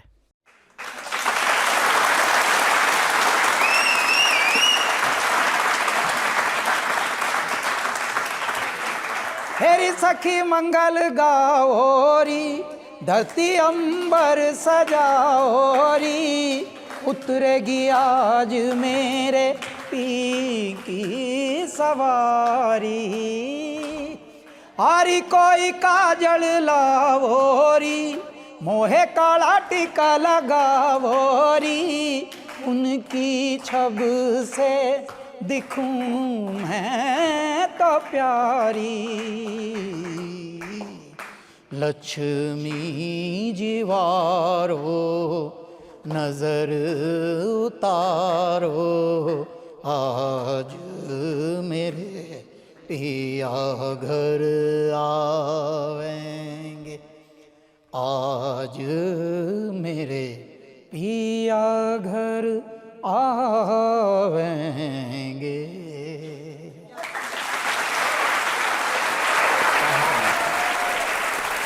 ಈಗೊಂದು ಬ್ರೇಕನ್ನು ನಾನು ತಗೊಳ್ಳೇಬೇಕು. ಅದಕ್ಕಿಂತ ಮುಂಚೆ ನಾನೊಂದು ಮಾತನ್ನ ಹೇಳ್ತೇನೆ. उन्हीं के गीत इस जमाने में गाए जाएंगे जो चोट खाएंगे और मुस्कुराते जाएंगे। ಈಗೊಂದು ಬ್ರೇಕ್ ತಗೊಳ್ಳೋಣ. ಬ್ರೇಕ್ ನಂತರ ಆಪ್ಕೆ ಅದಾಲತ್ನಲ್ಲಿ ಕೈಲಾಶ್ ಖೇರ್ ಅವರ ಮೇಲೆ ಆರೋಪ ಮತ್ತೆ ಪ್ರಶ್ನೆಗಳ ಮತ್ತೊಂದು ಸುತ್ತು. अरे देने वाला राम, दिलाने वाला राम, अरे राम ही पार लगावेंगे। अज मैं तो राम ही राम भजूरी मेरे राम। Welcome back. ಆಪ್ಕೆ ಅದಾಲತ್ನಲ್ಲಿ ಇವತ್ತಿನ ನಮ್ಮ ಅತಿಥಿ ಪ್ರಖ್ಯಾತ ಗಾಯಕರಾದ ಕೈಲಾಶ್ ಖೇರ್. ಆಪ್ಕೆ ಅದಾಲತ್ನಲ್ಲಿ ಮುಂದಿನ ಆರೋಪ. ಆಪ್ಕಿ ಅದಾಲತ್ನಲ್ಲಿ ಸಿಂಗರ್ ಕಂಪೋಸರ್ ಕೈಲಾಶ್ ಖೇರ್ ಮೇಲಿರುವ ಆರೋಪವೆಂದರೆ ಇವರು ಅನ್ಗ್ರೇಟ್ಫುಲ್ ಎಂಬುದು. ಕೈಲಾಶ್ ಅವರೇ, ನೀವು ಪ್ರಖ್ಯಾತರಾದದ್ದು ಸಿನಿಮಾ ಹಾಡುಗಳಿಂದ. ನಿಮಗೆ ಹಣ ಸಿಕ್ಕಿದ್ದು, ಹೆಸರು ಸಿಕ್ಕಿದ್ದು, ಗೌರವ ಸಿಕ್ಕಿದ್ದು ಸಿನಿಮಾ ಹಾಡುಗಳ ಮೂಲಕ. ಆದ್ರೆ ನಿಮಗೆ ಯಶಸ್ಸು ಸಿಕ್ಕ ನಂತರ ನೀವು ಹೇಳೋದಕ್ಕೆ ಶುರು ಮಾಡಿದ್ರಿ, ಈ ಸಿನಿಮಾ ಹಾಡುಗಳೇನಿದೆ ಅದೊಂದು ಚಾಟ್ ಮಸಾಲ, ಅದೊಂದು ಕಿಚಡಿ, ಪ್ರಯೋಜನವಿಲ್ಲದ್ದು. ನೋಡಿ ಸರ್, ನಾವು ಹೋಗಿದ್ದು ಆಲ್ಬಮ್ಸ್ ಮಾಡೋದಕ್ಕೆ. ಮತ್ತೆ ಆಲ್ಬಮ್ಸ್ನ ಕೂಡ ಬಹಳ ವಿಶೇಷವಾಗಿ ಮಾಡಬೇಕು ಅನ್ನೋ ಆಸೆ ಇತ್ತು. ಯಾಕಂದ್ರೆ ಈ ಫಿಲಮ್ನ ಸಂಗೀತ ಏನಿರುತ್ತಲ್ಲ ಅದು ಬಹಳಷ್ಟು ವಿಷಯಗಳ ಮಿಕ್ಸ್ಚರ್ ಆಗಿರುತ್ತೆ. ಮತ್ತೆ ಅದಕ್ಕಾಗಿ ನಾನು ಬಹಳ ಋಣಿಯಾಗಿದ್ದೀನಿ ಪರಮಾತ್ಮನಿಗೆ. ನಾನು ಫಿಲಮಲ್ಲಿ ಹಾಡ್ತಾ ಇದ್ದೀನಿ, ಬಹಳಷ್ಟು ಹಾಡುಗಳನ್ನು ಹಾಡ್ತಾ ಇದ್ದೀನಿ. ಇತ್ತೀಚೆಗೆ ತುಂಬ ಹಾಡ್ತಾ ಇದ್ದೀನಿ. ನಾನು ಯಾವುದೇ ಹಾಡನ್ನು ಹಾಡಿದ್ರೂ ಕೂಡ ಅದು ಹಿಟ್ ಆಗೋಗ್ತಾ ಇತ್ತು. ಸರಿ, ಅದು ಎಷ್ಟು ಮಟ್ಟಿಗೆ ಹಿಟ್ಟಾಗ್ತಿತ್ತು ಅಂತ ಹೇಳಿದ್ರೆ, ಒಂದು ಹಾಡು 100 ಹಾಡುಗಳಿಗೆ ಸಮನಾಗಿ ಹಿಟ್ಟಾಗ್ತಾ ಇತ್ತು. ವಿಶೇಷವಾದ ಮಾತೇನು ಅಂತ ಹೇಳಿದ್ರೆ, ಆ ಫಿಲಮ್ಗಳಲ್ಲೂ ಕೂಡ ನಾನು ಹಾಡ್ತೀನಿ ಅಂತ ಹೇಳಿ ಒಳ್ಳೊಳ್ಳೆ ಹಾಡುಗಳನ್ನು ಬರೆಯೋದಕ್ಕೆ ಶುರು ಮಾಡಿದ್ರು. ಸೊ ಅದರಲ್ಲಿ ಆವಾಗ ಮೀನಿಂಗ್ ಇರ್ತಿತ್ತು, ಮೋಟಿವೇಶ್ನಲ್ ಇರ್ತಿತ್ತು. ಅದಾದ್ಮೇಲೆ ನನಗೆ ಭಗವಂತ ಶಿವನ ಹಾಡುಗಳೇ ಸಿಗ್ತಾ ಹೋಯ್ತು. ಈಗ ಸೌತಲ್ಲಿ ಎಷ್ಟು ಹಾಡುಗಳನ್ನು ಹಾಡಿದ್ದೀನಿ ಅಂತ ಹೇಳಿದ್ರೆ, ಅಲ್ಲ ನೀವು ಒಂದು ನಿಮಿಷ ಕೇಳಿಸ್ಕೊಳ್ಳಿ, ಒಂದು 100 ಹಾಡುಗಳನ್ನು ಹಾಡಿದ್ದೀನಿ. ತೆಲುಗುಲಿ, ಕನ್ನಡದಲ್ಲಿ, ತಮಿಳಲ್ಲಿ. ಅದರಲ್ಲಿ ನೋಡೋದಾದ್ರೆ ಸುಮಾರು 60 ಹಾಡುಗಳು ಭಗವಂತ ಶಿವನ ಮೇಲೆ ಇರುತ್ತೆ. ಇದು ಬಹಳ ವಿಶೇಷವಾದ ಮಾತು. ಸೊ ನೋಡಿ, ಹಾಗಾಗಿ ಇದ್ರ ಬಗ್ಗೆನೇ ನಾನು ಮಾತಾಡ್ತಾ ಇದ್ದಿದ್ದು. ಇದು ಕೃತಜ್ಞತೆ ಸಲ್ಲಿಸೋ ರೀತಿ ಅಲ್ಲ. ಸಿನಿಮಾ ಇಂಡಸ್ಟ್ರಿ ಇಷ್ಟೆಲ್ಲ ಕೊಟ್ಟ ನಂತರ ಕೂಡ ನೀವದನ್ನ ಚಾಟ್ ಮಸಾಲ ಅಂತಿದ್ದು. ಆದ್ರೆ ಈಗ ನೋಡಿ, ನಾನು ಅದೇ ವಿಷಯಕ್ಕೆ ಬರ್ತಾ ಇದ್ದೀನಿ ಹೇಳೋದಕ್ಕೆ. ನೀವು ಪ್ರಶ್ನೆಯಿಂದ ತಪ್ಪಿಸ್ಕೊಳ್ತಾ ಇದ್ದೀರಾ ಅಂತ ಅನ್ನಿಸ್ತಾ ಇದೆ. ಇಲ್ಲ ಸರ್, ಓಡೋಂತ ಅದು ಖಂಡಿತ ಇಲ್ಲ. ಯಾಕಂದ್ರೆ ಓಡೋಂಥ ಜನ್ಮ ಆಗೋಯ್ತು ನಂದು. ಈಗೇನಿದ್ರು ನಿಂತು ಜೀವಿಸುವಂಥ ಜನ್ಮನ ಬದುಕ್ತಾ ಇದ್ದೀನಿ ನಾನು. ಅಂದ್ರೆ ನಾನು ನಿಮ್ಗೆ ಏನು ಹೇಳಬೇಕು ಅಂತಿದ್ದೀನಿ ಅಂತ ಹೇಳಿದ್ರೆ, ನಮ್ಮ ಭಾರತದಲ್ಲಿ ಎಂತಹ ಸಂಗೀತ ಇದೆ ಅಂತ ಹೇಳಿದ್ರೆ ಅದು ಮನೆಗಳಲ್ಲಿ, ಊರುಗಳಲ್ಲಿ. ಕೇಳಿಸ್ಕೊಂಡು ಹಾಡಿ ಮತ್ತು ಅದನ್ನ ಅರ್ಥ ಮಾಡ್ಕೋತಾ ಇದ್ದಾರೆ. ಅದನ್ನ ನಾವು ಫೋಕ್ ಮ್ಯೂಸಿಕ್ ಅಂತ ಕರಿತೀವಿ. ಲೋಕಸಂಗೀತ. ಈಗ ಲೋಕಸಂಗೀತ ಏನಿದೆ ಅದು ಬಹಳ ದಿನ ಕಡಿಮೆ ಆಗ್ತಾ ಹೋಗ್ತಾ ಇದೆ. ಈ ಫಿಲಮಿನ ಸಂಗೀತ ಎಷ್ಟು ದಿನದಿಂದ ಬಂದಿದೆ ಹೇಳಿ ರಜತ್ ಅವರೇ? ಒಂದು 100-150 ವರ್ಷಗಳಿಂದ ಇರ್ಬೋದು. ಈ ಫಿಲಮ್ಗಳಿಗಿಂತ ಮುಂಚೆನೂ ಭಾರತದಲ್ಲಿ ಏನೋ ಒಂದಿತ್ತು ಅಲ್ವಾ? ಮೊದಲು ಕೂಡ ಸಂಗೀತ ಅನ್ನೋದಿತ್ತು. ಆಮೇಲೆ ಸಂಗೀತದಲ್ಲಿ ಬಹಳಷ್ಟು ಪ್ರಕಾರಗಳು ಕೂಡ ಇದ್ವು. ನಿಮಗೆ ಗೊತ್ತು, ಅವ್ರಿಗೆ ಹಿರಿಯರಿಗೆ ಅಲ್ಲಿ ಕೂತಿದ್ದಾರೆ. ಈಗ ನಾವು ಶಾಸ್ತ್ರೀಯ ಸಂಗೀತ ಅಂತ ಹೇಳ್ತೀವಲ್ಲ, ಅದು ಕೂಡ ಫೋಕಿಂದನೇ ಬಂದಿರುವಂಥದ್ದು. ನಮ್ಮ ಜನ ಸಂಗೀತದಿಂದನೇ ಬಂದಿರುವಂಥದ್ದು. ಲೋಕಸಂಗೀತದ ವಿಶೇಷತೆ ಏನು ಅಂದ್ರೆ ಅದು ಬರೀ ಕೇವಲ ಮನೋರಂಜನೆ ಮಾತ್ರ ಅಲ್ಲ. अरे देने वाला राम दिलाने वाला राम, अरे राम ही पार लगावेंगे। अज मैं तो राम ही राम भजूरी मेरे राम, राम ही पार लगावेंगे। लियारी माई भिक्षा। देने वाला राम, दिलाने वाला राम, ರಾಮ್ ಹಿ ಪಾರ್ ಲಗಾವೆಂಗೆ, ಲಿಯಾರಿ ಮೈ ಭಿಕ್ಷಾ. ಭಿಕ್ಷೆನ ಕೇಳ್ತಾ ಇದ್ರು ಸಹ ನಾವು ನಮ್ಮ ಈ ಒಂದು ಸಂಗೀತ ಮಾಧ್ಯಮದಿಂದ ನಾವೊಂದು ಶಿಕ್ಷಣವನ್ನ ಕೊಡ್ತಾ ಇದ್ದೀವಿ. ಮಾರಲ್ ನಿಮಗೆ ಗಮನ ಬರಲಿ ಅಂತ. ಮತ್ತೆ ನನ್ನ ಒಂದು ಸಣ್ಣ ಕೆಲಸ ಕೂಡ ಆಗುತ್ತೆ. ನಾನು ಇದ್ದೀನಿ, ನೀವು ಇದ್ದೀರಾ. ನೀವು ಕೊಡೋದಕ್ಕಾಗಿ ಒಂದು ಮಾಧ್ಯಮವಾಗಿ ನಿಂತಿದ್ದೀರಾ, ನಾನು ತಗೊಳ್ಳೋದಕ್ಕೆ ಒಂದು ಮಾಧ್ಯಮವಾಗಿದ್ದೀನಿ. ಆದ್ರೆ ಕೊಡ್ತಾ ಇರೋದು ಮಾತ್ರ ಆ ಪರಮಾತ್ಮ. ಇದು ಮೆಸೇಜೇನೆ. ಸಂಗೀತ ಕೂಡ ಇದೆ. ಈ ರೀತಿ ಸಂಗೀತ ಎಲ್ಲಿಗೆ ಹೊರಟೋಯ್ತು ಹೇಳಿ? ಒಂದ್ ವೇಳೆ ಫಿಲಮ್ದೇ ಮಾರ್ಕೆಟಿಂಗ್ ಆಯ್ತು ಅಂತ ಹೇಳಿ, ಅಥವಾ ನಾವೊಂದು ಫಿಲಮ್ ಸಂಗೀತದ ಮೇಲೆ ಡಿಪೆಂಡ್ ಆಗಿದ್ದೀವಿ ಅಂತ ಅನ್ಕೊಳ್ಳಿ, ಆಗ ನಮ್ಮ ಕಲ್ಚರ್ ಎಲ್ಲಿಗೆ ಹೋಗಿ ನಿಂತಿದೆ ಅಂತ ನೀವೇ ನೋಡಿ. ನಿಧಾನವಾಗಿ ನಾವು ಪ್ರಿಸರ್ವ್ ಮಾಡ್ಕೋಬೇಕಾಗತ್ತೆ ನಮ್ಮ ಅಸಲಿ ತತ್ವ, ಅಸಲಿ ಸತ್ವ. ಅದೇ ನಮ್ಮ ಕೃತ್ಯ, ಅದೇ ನಮ್ಮ ಸತ್ಯ. ಅದೇ ದೊಡ್ಡದಾಗಿರುತ್ತೆ, ಅದೇ ಬಹಳ ದೊಡ್ಡದಾಗಿರುತ್ತೆ. ಮನುಷ್ಯ ಅಲ್ಲಿಗೆ ಹೊರಟೋಗ್ತಾನೆ. ಫಿಲಮ್ ಅಂತೂ ಇವತ್ತು ಬರುತ್ತೆ, ನಾಳೆಗೆ ಹೊರಟೋಗುತ್ತೆ. ಎಷ್ಟು ಫಿಲಂಗಳನ್ನ ನಾವು ಹೆಸರಿಸ್ಬೋದು ನೀವೇ ಹೇಳಿ ಸರ್. ಅದರಲ್ಲಿ ಎಂತೆಂಥ ದೊಡ್ಡ ದೊಡ್ಡ ಮಹಾನ್ ವ್ಯಕ್ತಿಗಳು ಅದರಲ್ಲಿ ಅಭಿನಯಿಸಿದ್ದಾರೆ ಅಂತ. ಆದ್ರೆ ಇವಾಗ ಅವ್ರ ಪರಿವಾರದ ಮೇಲೆ ಏನ್ ಹೇಳ್ತಾ ಇದ್ದಾರೆ ಅಂದ್ರೆ, ನಾನು ಹೇಳ್ತಾ ಇರೋಂಥದ್ದು ಎಷ್ಟು ಸಾಧಾರಣ ಆಗೋಯ್ತು ಆ ಜಗತ್ತು ಅಂತ. ನಾನು ಇದನ್ನ ಹೇಳ್ತಾ ಇದ್ದೀನಿ, ಅದು ಕೆಟ್ಟ ಜಗತ್ತು ಅಂತ ಹೇಳ್ತಾ ಇಲ್ಲ, ಒಳ್ಳೆ ಜಗತ್ತು ಅಂತ ಹೇಳ್ತಾ ಇದ್ದೀನಿ. ಬಹಳ ಚೆನ್ನಾಗಿ ಪ್ರಯತ್ನಗಳನ್ನ ಮಾಡ್ತಾ ಇದ್ದಾರೆ, ಸಮಾಜಕ್ಕೆ ಒಂದು ವಿಶೇಷವಾದ ಕೊಡ್ತಾ ಇದ್ದಾರೆ. ಆದ್ರೆ ಮೀನಿಂಗ್ಫುಲ್ ಏನಿದೆಯಲ್ಲ, ಯಾಕಂದ್ರೆ ನಾವು ಸಿನಿಮಾಗಳನ್ನು ನೋಡ್ಕೊಂಡು ಬೆಳೆದಂತವ್ರು ಅಲ್ಲ ಚಿಕ್ಕೋನ್ನಲ್ಲಿ. ಮೀನಿಂಗ್ಫುಲ್ ಸಿನಿಮಾಗಳು ಇತ್ತೀಚಿನ ದಿನಗಳಲ್ಲಿ ಬಹಳ ಕಡಿಮೆ ತಯಾರಾಗ್ತಾ ಇವೆ. ಟೈಮ್ ಪಾಸ್ ಮತ್ತೆ ಬೇಡದಿರೋ ವಿಷಯಗಳನ್ನ ತುಂಬಿರೋ ಚಿತ್ರಗಳು ಜಾಸ್ತಿ ಆಗ್ತಾ ಇವೆ. ಆಗ ನನ್ನ ಮನಸ್ಸಿಗೆ ಅನ್ಸುತ್ತೆ, ಬೇಡ, ಫೋಕ್ ಮ್ಯೂಸಿಕ್ ಇರುವಂತದನ್ನ ಖಂಡಿತವಾಗ್ಲೂ ತರ್ತೀನಿ. ಫೋಕ್ ಮ್ಯೂಸಿಕ್ ಎಲ್ಲಿಂದ ಬರುತ್ತೆ ಹೇಳಿ? ನೋನ್ ಫಿಲಂಗಳಿಂದ ಆ ಮ್ಯೂಸಿಕ್ ಬರುವಂತದ್ದು. ಇವತ್ತು ಒಂದು ಹಾಡುಗಳು ಏನ್ ಬರ್ತಾ ಇದೆಯಲ್ಲ, ಈಗಿನ ಕಾಲದಲ್ಲಿ ಬೇರೆ ಬೇರೆ ತರದ ಹಾಡುಗಳು, ಈ ತರದ ಹಳೆ ಹಾಡುಗಳು ರಿಮಿಕ್ಸ್ ಆಗ್ತಾ ಇತ್ತು. ಮತ್ತೆ ಬೇರೆ ಬೇರೆ ಶಬ್ದಗಳ, ಬೇರೆ ಬೇರೆ ಭಾವನೆಗಳ ಹಾಡುಗಳನ್ನ ಮಾಡ್ತಾ ಇದ್ರು. ಬಹಳ ಸುಲಭ ಅದು. ಇದ್ದಕ್ಕಿದ್ದಂಗೆ ಆ ಸಮಯದಲ್ಲಿ ಬಂತು. ತುಜೆ ಜೀತ್ ಜೀತ್ ಹಾರೂ, ಯೇ ಪ್ರಾಣ ಪ್ರಾಣ ವಾರೂ, ऐसे मैं निहारूं, तेरी आरती उतारूं, तेरे नाम से जुड़े हैं सारे नाते. ನೀವು ಶಬ್ದಗಳ ಬಗ್ಗೆ ಮಾತಾಡ್ತಾ ಇದ್ದೀರಾ, ವ್ಯತ್ಯಾಸ ಇದೆ. ಮೀಕಾ ಹಾಡ್ತಾರೆ ನೋಡಿ, मुझे सोने न दे सारी रात, ನೀವ್ ಹಾಡ್ತೀರಿ जागू मैं सारी सारी रात.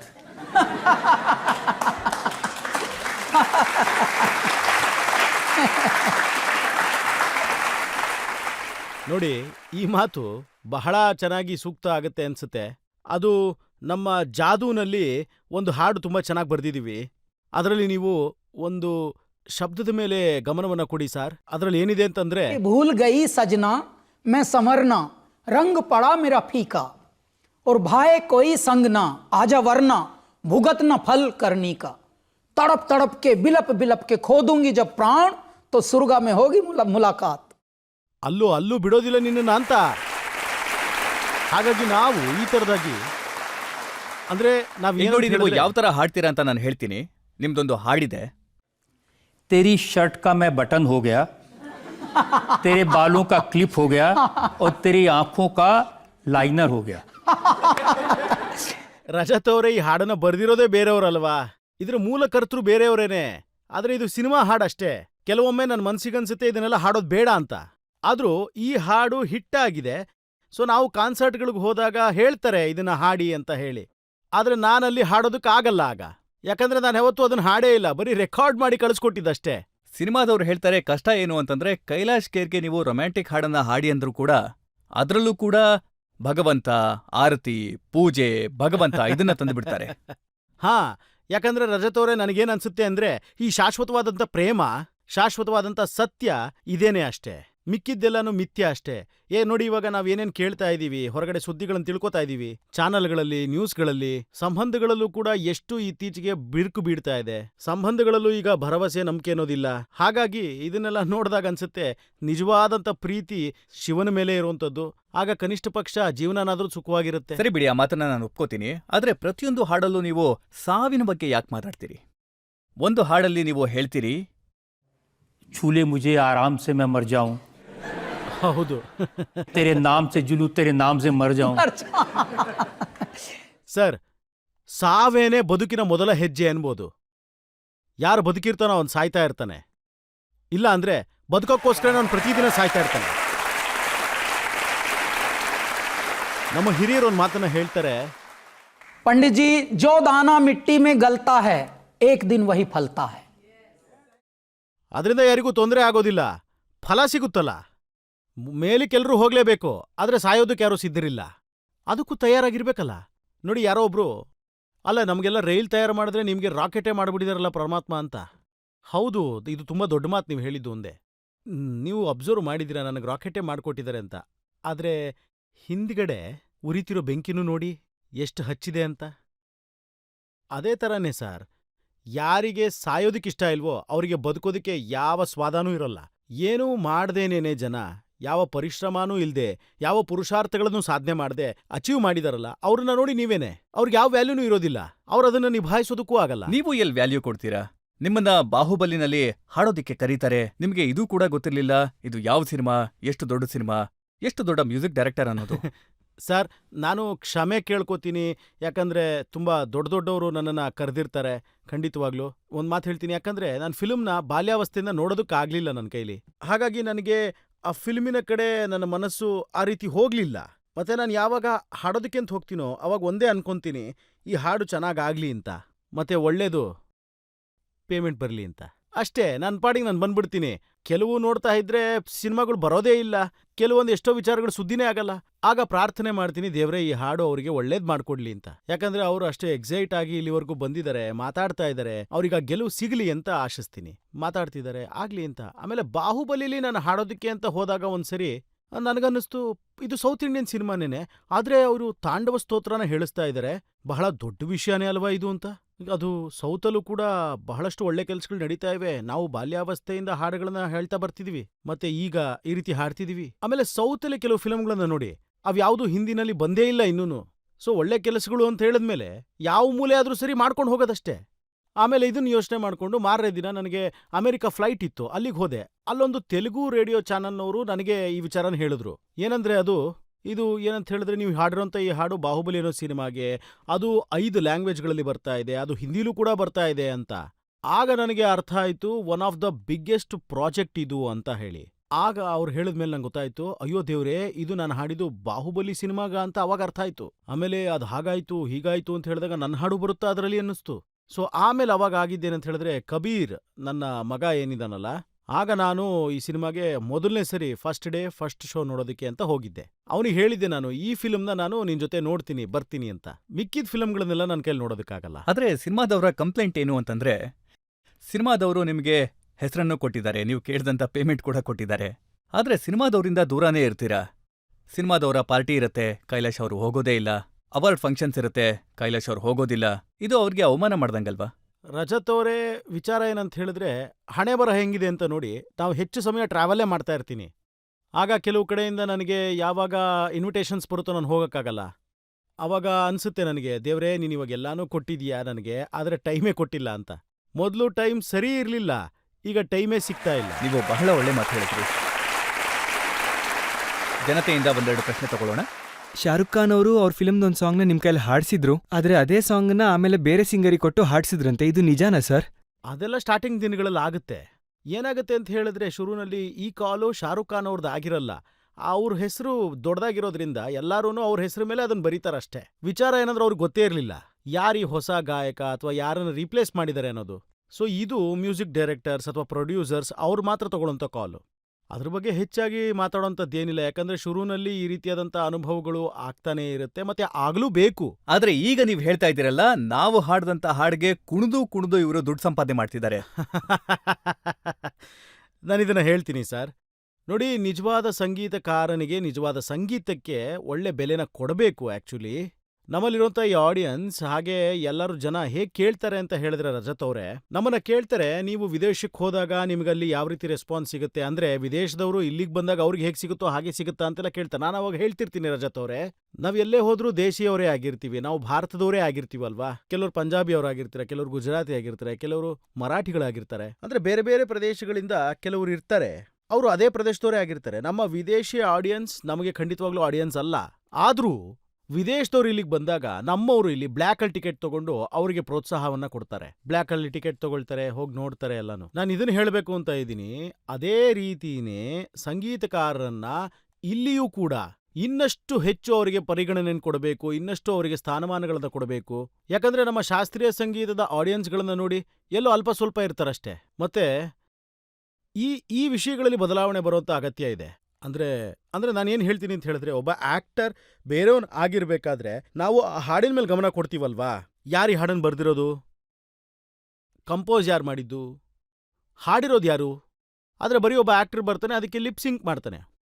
ಈ ರೀತಿ ಮಾಡ್ದ, ಮೂತಿ ತಿರುಗಿಸ್ದ, ಅದಕ್ಕೆ ಸ್ವಲ್ಪ ಶರೀರವನ್ನು ಬಾಗಿಸ್ದ, ಅವ್ನು ಕೋಟ್ಯಾಂತರ ರೂಪಾಯಿ ತಗೊಳೋದ. ಮತ್ತೆ ಇಲ್ಲಿ ಹುಚ್ಚರು ಕೂತಿದಾರಲ್ಲ ನಮ್ಮನೆಯವರು, ಇವರೆಲ್ಲರೂ ಮತ್ತೆ ಇವರೇ ಕೊಡ್ತಾರ ಅವ್ರಿಗೆ. ನಾನು ಇವ್ರಿಗೋಸ್ಕರ ಒಂದು ಮಾತು ಹೇಳ್ತೀನಿ, ನೀವೆಲ್ಲ ನಮ್ಮ ಮನೆಯವರು, ನಮ್ಮ ಪರಿವಾರದವರು, ನಮ್ಮ ಭಾರತೀಯರು, ನಮ್ಮ ಪ್ರೀತಿಯ ಆಡಿಯನ್ಸ್, ನೀವೆಲ್ಲ ಸುಧಾರಿಸಿ ತಿಳ್ಕೊಳ್ಳಿ. ನಕಲಿನ ಅಸಲಿ ಅಂತ ಅನ್ಕೋಬೇಡಿ, ಮತ್ತೆ ಅಸಲಿನ ಪ್ರಮೋಟ್ ಮಾಡಿ ನೀವು ಅಂತ. ಎಲ್ಲ ಆಗ ದುಡ್ಡನ್ನ ಚೆನ್ನಾಗಿರುತ್ತೆ ಕೈಲಾಶ್ ನೋಡಿ. ಖೇರ್ಗೆ ಕೊಡಿ.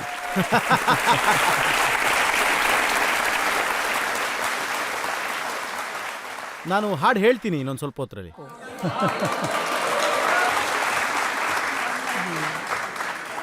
सैया सैया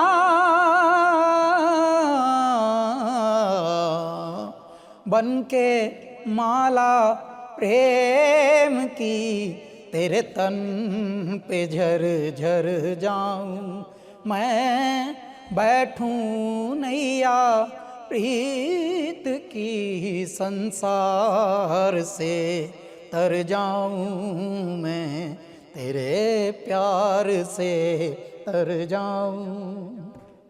सैया सैया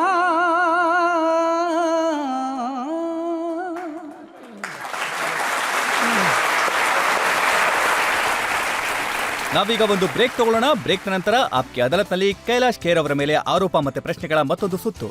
तुम्हें जो छोड़ूं तो मर जाऊं, तुम्हें जो छोड़ूं तो मर जाऊं, अगर बम बम बम बम बम बम बम बम बम बम लहरी, अगर बम बम बम बम बम बम बम बम लहरी. Welcome back.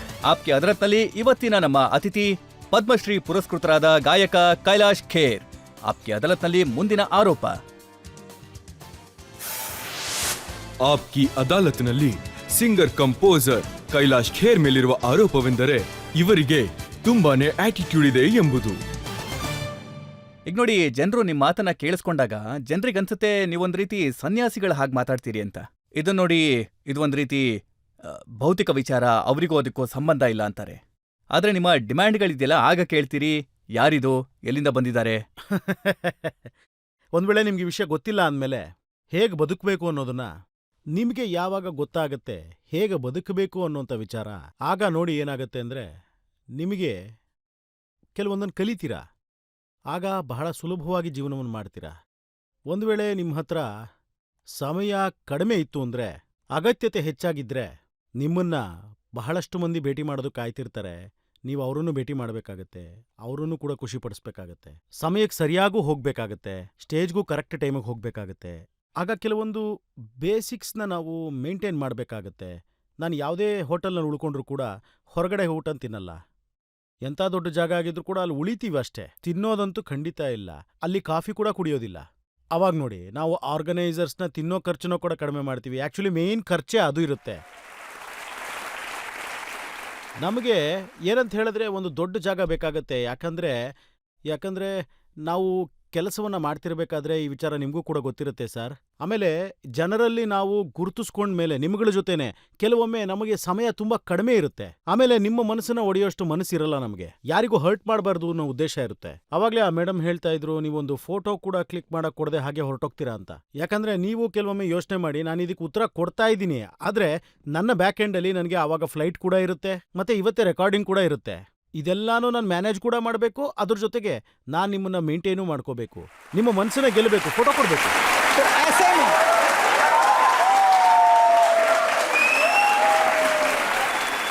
ಸೊ ಹೀಗಿದ್ದಾಗ ರಜತ್ ಅವರೇ, ಈ ಥರ ಸಿಚುಯೇಷನ್ಸ್ ಇದ್ದಾಗ ಮೇನ್ ಡಿಮ್ಯಾಂಡ್ ಏನಾಗಿರುತ್ತೆ ಅಂತ ಹೇಳಿದ್ರೆ, ನಮಗೆ ಸ್ವಲ್ಪ ದೊಡ್ಡದಾಗಿರೋಂಥ ಒಂದು ಜಾಗನ ಕೊಡಿ ಉಳ್ಕೊಳ್ಳೋದಿಕ್ಕೆ, ಇರೋದಿಕ್ಕೆ. ಅಲ್ಲಿ ಯಾರಾದರೂ ಒಬ್ಬ ಡೆಡಿಕೇಟೆಡ್ ಆಗಿರೋಂಥ ವ್ಯಕ್ತಿ ಇದ್ದರೆ ಬಹಳ ಅನುಕೂಲ ಆಗುತ್ತೆ. ಸ್ವಲ್ಪ ಬಟ್ಟೆ ಗಿಟ್ಟೆ ಎಲ್ಲ ರೆಡಿ ಮಾಡಿಕೊಡೋದಕ್ಕೆ ನಮಗೆ, ಮತ್ತು ಉಳಿದ ಕೆಲಸಗಳೆಲ್ಲ ಏನೇನಿರುತ್ತೆ ನಮ್ಮದು, ಗಾಡಿವರೆಗೂ ತಲುಪಿಸೋವಂಥವ್ರಾಗಿರ್ಬೋದು, ಅಥವಾ ನಮ್ಮ ಲಾಜಿಸ್ಟಿಕ್ಸ್ ಯಾರಿರ್ತಾರೆ ಸ್ಟೇಜಿಗೆ ಕಳಿಸೋವಂಥವ್ರಾಗಿರ್ಬೋದು. ಅಂದರೆ ನಮಗೆ ಅಂದರೆ ಲಕ್ಸುರಿ ಕೂಡ ಅವಶ್ಯಕತೆ ಆಗೋಗಿರುತ್ತೀಗ. ಹಾಗಾಗಿ ಸ್ವಲ್ಪ ಲಕ್ಸುರಿನ ನಾವು ಕೇಳ್ತೀವಿ. ಇಲ್ಲದೆ ಹೋದರೆ ನಾವು ಯಾವ ಪಾರ್ಟಿ ಕೂಡ ಮಾಡೋದಿಲ್ಲ, ಇಲ್ಲಾಂದ್ರೆ ಏನೂ ಮಾಡೋದಿಲ್ಲ, ಯಾವ ಜಾಗಕ್ಕೂ ಹೋಗಲ್ಲ, ನಮ್ಮ ಪಾಡಿಗೆ ನಾವಿರ್ತೀವಿ. ಹಾಗೆ ಎಲ್ಲರ ದುಡ್ಡನ್ನು ಉಳಿಸ್ತೀವಿ. ನಾನು ಮನೆ ಊಟನೇ ಮಾಡ್ಕೋತೀನಿ. ಈಗಲೂ ಇವತ್ತು ಕೂಡ ನಿಮ್ಮ ಶೂಟ್ ನಡೀತಿರ್ಬೇಕಾದ್ರೂ ಕೂಡ ಮನೆಯಿಂದ ಊಟ ಬರುತ್ತೆ. ಈಗ ನಿಮ್ಮ ಜೊತೆನೇ ಕೂತ್ಕೊಂಡು ಊಟ ಮಾಡ್ತೀನಿ ನಾನು.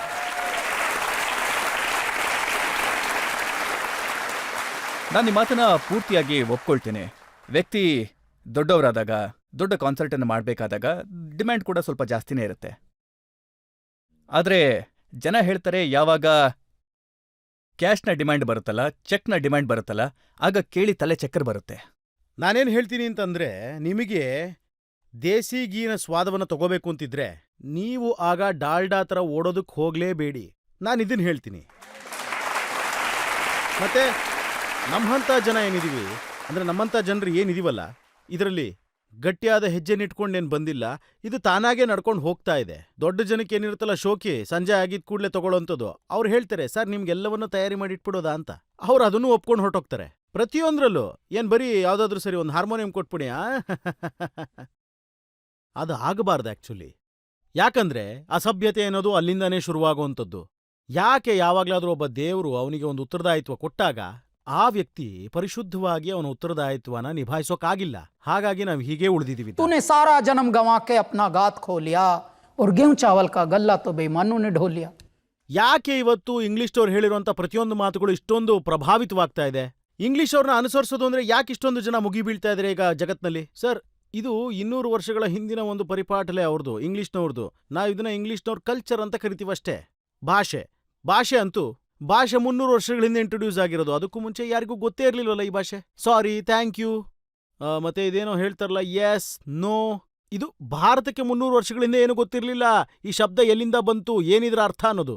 ಆದ್ರೂ ಸರ್, ಇವತ್ತು ಎಷ್ಟು ಜನ ದಡ್ಡತನದ ಕೆಲಸ ಮಾಡ್ತಾ ಇದ್ದಾರೆ ಅಂದ್ರೆ, ನಾವು ಇಂಗ್ಲಿಷ್ನವ್ರಾಗೋಗ್ತೀವಿ ಅಂತ ಹೇಳಿ. ಹಾಗಾದ್ರೆ ನಿಮ್ಮ ಅಪ್ಪ ತಾತ ಎಲ್ಲಾನು ಚೆನ್ನಾಗಿ ಉರ್ದು ಕಲ್ತಿರ್ಬೋದು, ಸಂಸ್ಕೃತವನ್ನ ಕಲ್ತಿರಬಹುದು.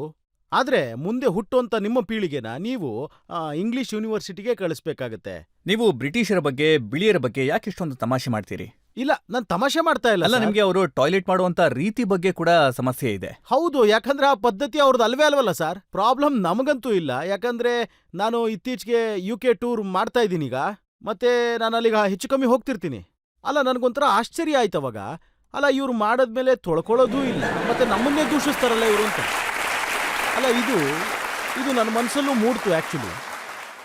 ಅಲ್ಲ, ಇದು ಎಂಥ ಸಭ್ಯತೆ ಕಲ್ಚರ್ ಅಂತ ಅನಿಸ್ತು. 200 ವರ್ಷಗಳ ಹಿಂದೆ ಬಂದಿರೋದು ಅಂತಾರೆ, ತೊಳ್ಕೊಳ್ಳೋದು ಇಲ್ಲ ಅನ್ನೋಂಥ ಕಲ್ಚರ್ ಏನಕ್ಕಿದು ಅಂತ. ಅಲ್ಲ, ಅವ್ರು ಏನಾದ್ರೂ ಮಾಡ್ಕೊಳ್ಳಿ, ಅವ್ರ ಟಾಯ್ಲೆಟ್ ನಿಮ್ಗೇನಾಗ್ಬೇಕು ಬಿಡಿ.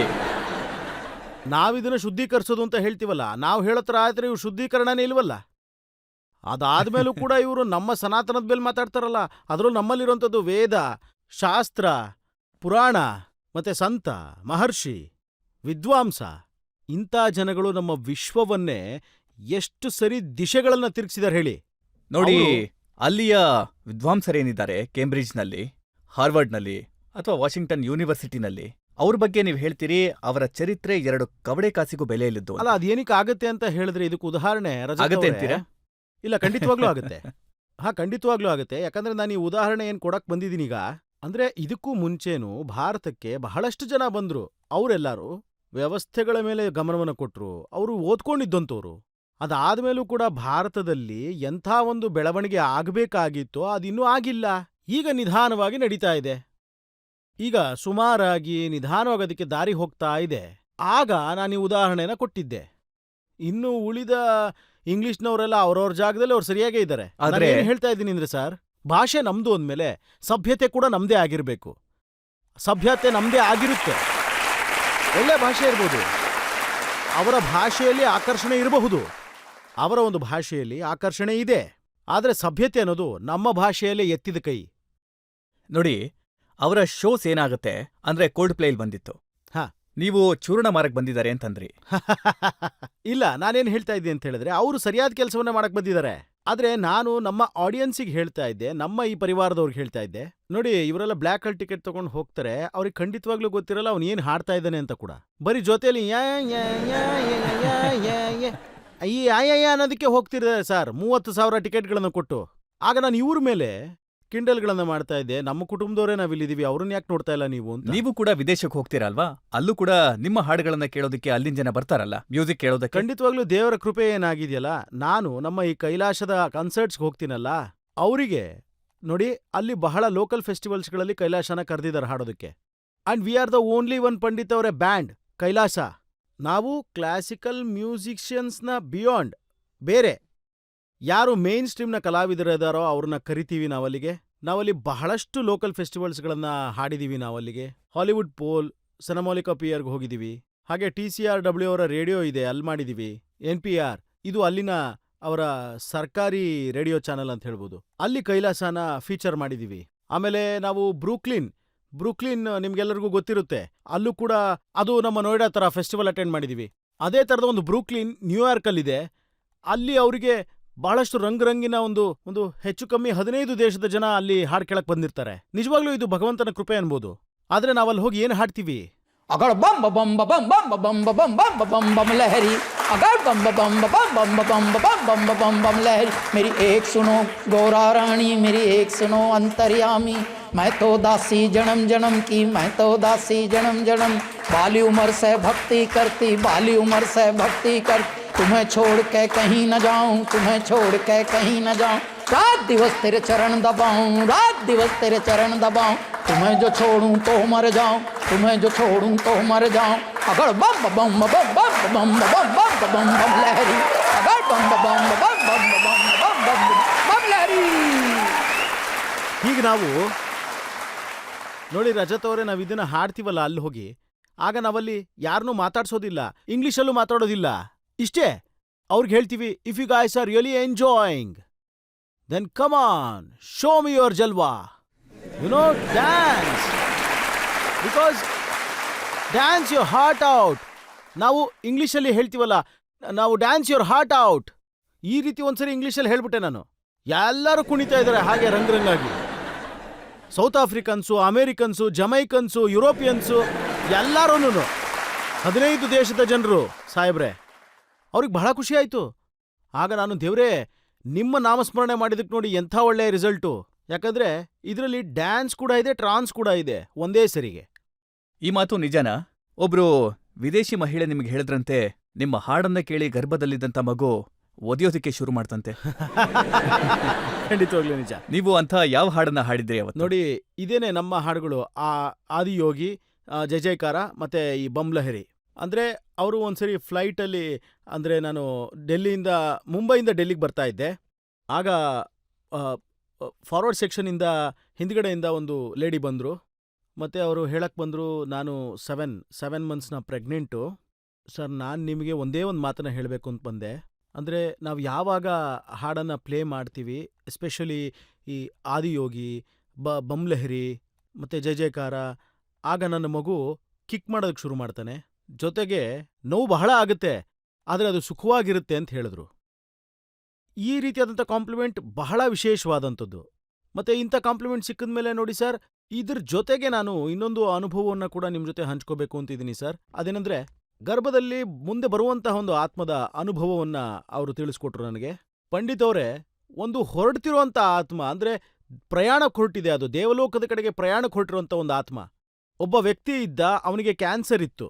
ನಾವೊಂದ್ಸರಿ ನ್ಯೂಯಾರ್ಕಿಗೆ ಹೊರಟಿದ್ದಾಗ ಅದರಲ್ಲಿ ಆತ ಬರೆದು ತೋರಿಸೋದಂತೆ ಕೈಲಾಶ್ ಖೇರ್ನ ಒಂದು ಪ್ಲೇಲಿಸ್ಟ್ನ ಇದರಲ್ಲಿ ನನ್ನ ಐಪ್ಯಾಡಲ್ಲಿ ಹಾಕಿ ಬಿಟ್ಬಿಡಿ ಅಂತ ಹೇಳಿ ಅದನ್ನು ಹಾಕಿಸಿ ಈಗ ನಾನು ಹೊರಡ್ತಾ ಇದ್ದೀನಿ ಅಂತ ಹೇಳಿದ್ರಂತೆ. ಸೊ ಒಂದು ಕಡೆ ಬರ್ತಿರೋಂಥ ಆತ್ಮ, ಇನ್ನೊಂದು ಕಡೆ ಹೋಗ್ತಾ ಇರೋಂಥ ಆತ್ಮ. ಸೊ ಇದು ಆ ಭಗವಂತನ. ಹುಟ್ಟೋಂಥ ಮಗು ಏನನ್ನ ಕೇಳಿ ಓದಿತು ಅನ್ನೋದು ನಮಗ್ ಗೊತ್ತಾಯ್ತು. ಹೋಗೋರ್ಗೆ ಯಾವ ಹಾಡ್ಬೇಕಂತೆ?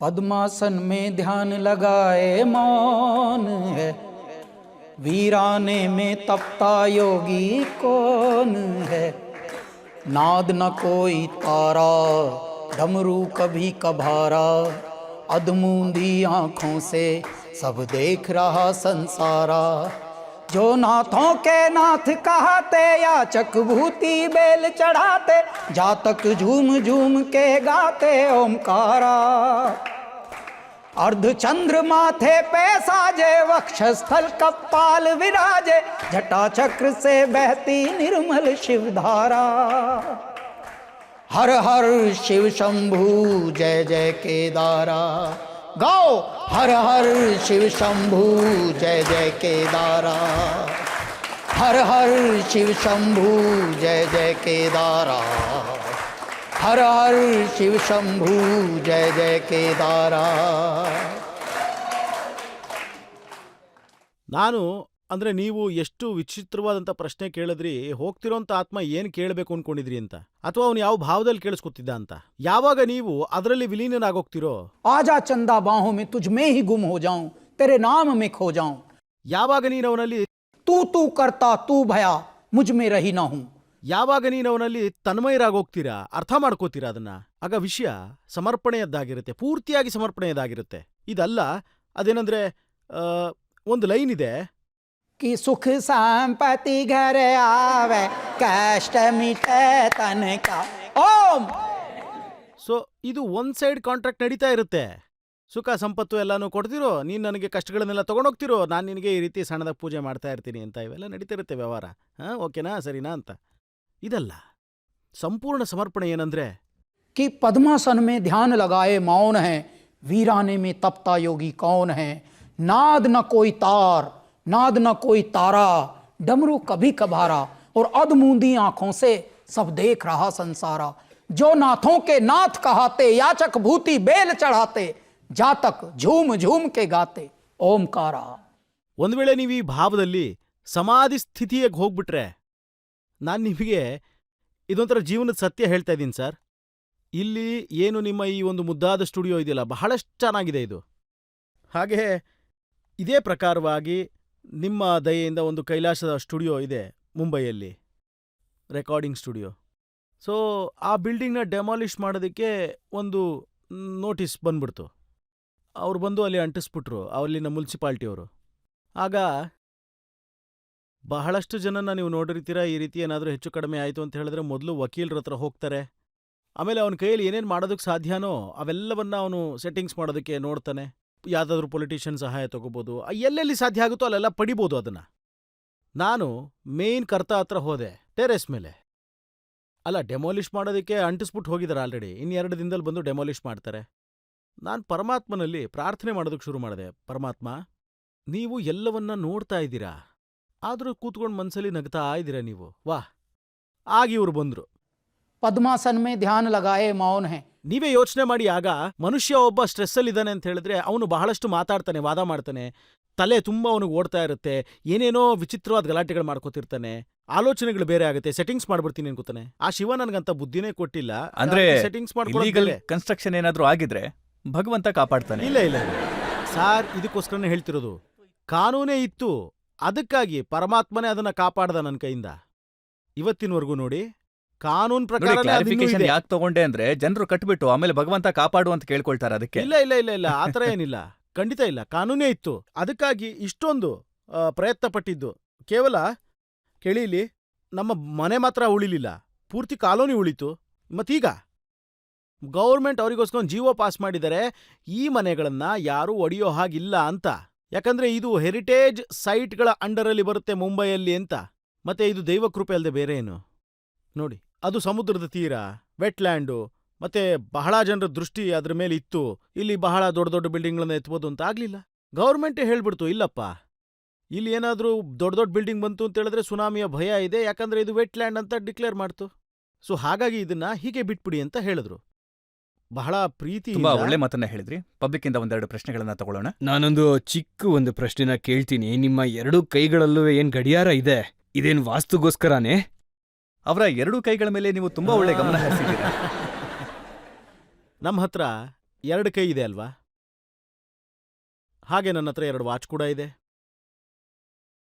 ಅದೇನಾಗ್ತಾ ಇತ್ತು ಅಂದ್ರೆ, ನಾನು ಒಂದು ಕೈಯಲ್ಲಿ ಒಂದು ವಾಚ್ ಹಾಕೊಂಡಾಗ ಇನ್ನೊಂದನ್ನ ಮನೇಲಿ ಎತ್ತಿಟ್ಟಿರ್ತಾ ಇದ್ದೆ, ಅಲ್ಲಿ ಕಬೋರ್ಡಲ್ಲಿ ಇಟ್ಟಿರ್ತಿದ್ದೆ. ಅದಕ್ಕೂ ಬೇಜಾರಾಗ್ತಾ ಇತ್ತು, ನಾನು ಅದನ್ನ ಯೂಸೇ ಮಾಡ್ತಿರ್ಲಿಲ್ವಲ್ಲ ಅಂತ. ಇದಕ್ಕೊಂಥರ ಲಾಟ್ರಿ, ಇದು ಯಾವಾಗ್ಲೂ ಕೈಯಲ್ಲೇ ಇರುತ್ತೆ, ಇದನ್ನ ನಾನು ಯೂಸೇ ಮಾಡ್ತಿಲ್ಲ ಅಂತ ಇದಕ್ಕೆ ಬೇಜಾರು ಅಷ್ಟೇ. ಸೊ ಹಾಗಾಗಿ ನಾನು ಕೈಗೂ ಪ್ರಾಮುಖ್ಯತೆ ಕೊಟ್ಟೆ, ಮತ್ತೆ ವಾಚ್ಗೂ ಕೂಡ. ಎರಡನೇದೇನೆಂದ್ರೆ, ನಾನು ಪಡ್ಕೊಳ್ಳೋದು ಕಡಿಮೆ, ಇರೋದನ್ನ ಅನುಭವಿಸೋದು ಜಾಸ್ತಿ. ಏನಿದೆ ಅದನ್ನ ಅನುಭವಿಸ್ತೀನಿ, ಮತ್ತೆ ಜಾಸ್ತಿ ಕೆಲಸ ಮಾಡ್ತೀನಿ. ಆಮೇಲೆ ಯಾರು ಬಡ್ಕೋತಾನೋ ಅವನು ಆಚೆನೇ ಇರ್ತಾನೆ. ಯಾಕಂದ್ರೆ ನೋಡ್ತಾ ಇರಿ, ಕೋಳಿ ಬಡ್ಕೊಳ್ಳುತ್ತೆ, ಅದಕ್ಕೆ ಅದು ಈಚೆ ಇರುತ್ತೆ. ಸೊ ಹಾಗಾಗಿ ನಮಗೆ ಹೇಗೆ 2 ಕೈಗಳು ಸಿಕ್ತೋ, ಸೊ 2 ಕೈ ಸಿಕ್ಕಿದ್ಮೇಲೆ 2 ವಾಚು ಇದ್ಮೇಲೆ ಮತ್ತೆ ಯಾಕೆ ಪರಮಾತ್ಮನ ಒಂದು ಜಲ್ವ ತೋರಿಸ್ಬಾರ್ದು ನಾವು ಅಂತ. ಅಯ್ಯೇ ಇರ್ಲಿ ಶಿವ, ನಾನು ನಿನ್ನ ಮಗ, ನಾನು ತುಂಬ ಚೆನ್ನಾಗಿ ಹಾಡ್ತೀನಿ, ತುಂಬ ಚೆನ್ನಾಗಿ ನೃತ್ಯ ಮಾಡ್ತೀನಿ. ನಾನು ನಿಮ್ಗೊಂದು 4 ಲೈನ್ಗಳನ್ನ ಹೇಳಬೇಕು ಅಂತ ಇದ್ದೀನಿ. ಹೇಳಿ ಸರ್. जो खानदानी रईस हैं वो रखते हैं नर्म मिजाज अपना। वाह। जो खानदानी रईस हैं वो रखते हैं नर्म मिजाज अपना। तुम्हारा लहजा बता रहा है कि तुम्हारी दौलत नई नहीं है। जरा सा कुदरत ने क्या नवाजा, आके बैठे हैं पहली सफ में, अभी से उड़ने लगे हवा में, अभी तो शोहरत नई नहीं है।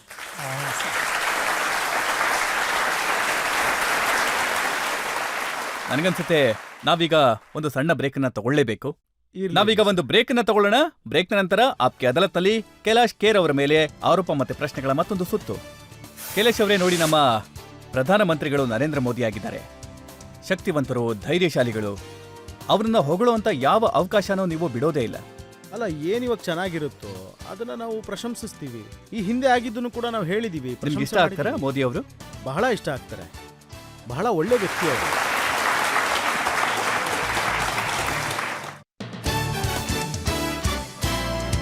Welcome back. ಆಪ್ಕೆ ಅದಾಲತ್ನಲ್ಲಿ ಇವತ್ತಿನ ನಮ್ಮ ಅತಿಥಿ ಒಬ್ಬ ಎಂಥ ಗಾಯಕ ಅಂತಂದ್ರೆ ಜಗತ್ತಿನಾದ್ಯಂತ ಅವರಿಗೆ ಲೋಕಪ್ರಿಯತೆ ಇದೆ.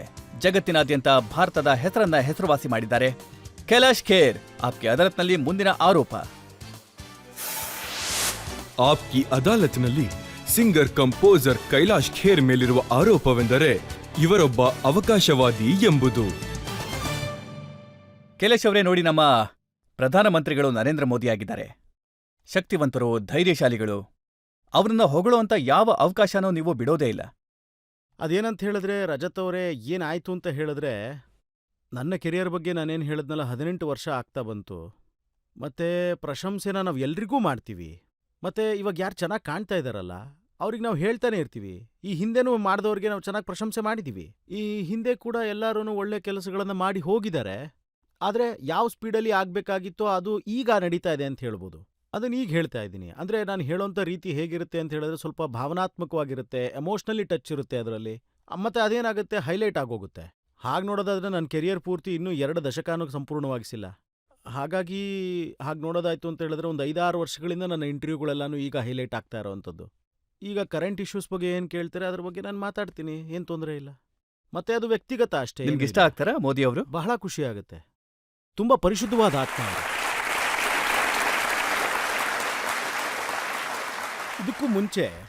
ಇದಕ್ಕೂ ಮುಂಚೆ ಯಾವಾಗಲಾದರೂ ನಾನು ಸನಾತನದ ಬಗ್ಗೆ, ನಮ್ಮ ಸಂತರ ಬಗ್ಗೆ, ನಮ್ಮಲ್ಲಿದ್ದ ಮಹಾಪುರುಷರ ಬಗ್ಗೆ ಇಷ್ಟು ಮರ್ಯಾದೆ, ಗೌರವ ಮತ್ತು ವಿಶೇಷವಾಗಿ ಮಹಾತ್ಮರನ್ನ ಕಡಿಮೆ ನೋಡಿರೋಂಥದ್ದು. ಮತ್ತು ಈಗ ನಮ್ಮ ತೀರ್ಥ ಸ್ಥಳಗಳನ್ನು ಮತ್ತು ನಮ್ಮ ಸಂಸ್ಕೃತಿಯ ಯಾವುದೇ ಒಂದು ಚಿಹ್ನೆ ಅಂತ ಏನಿರುತ್ತೆ ಅದಕ್ಕೀಗ ಪ್ರಾಮುಖ್ಯತೆ ಸಿಗ್ತಾ ಇದೆ. ಜನ ನೋಡ್ತಾ ಇದ್ದಾರೆ. ನಿಮ್ಮ ರಿಯಾಕ್ಷನ್ ತುಂಬಾ ಕ್ವಿಕ್ ಆಗಿರುತ್ತೆ.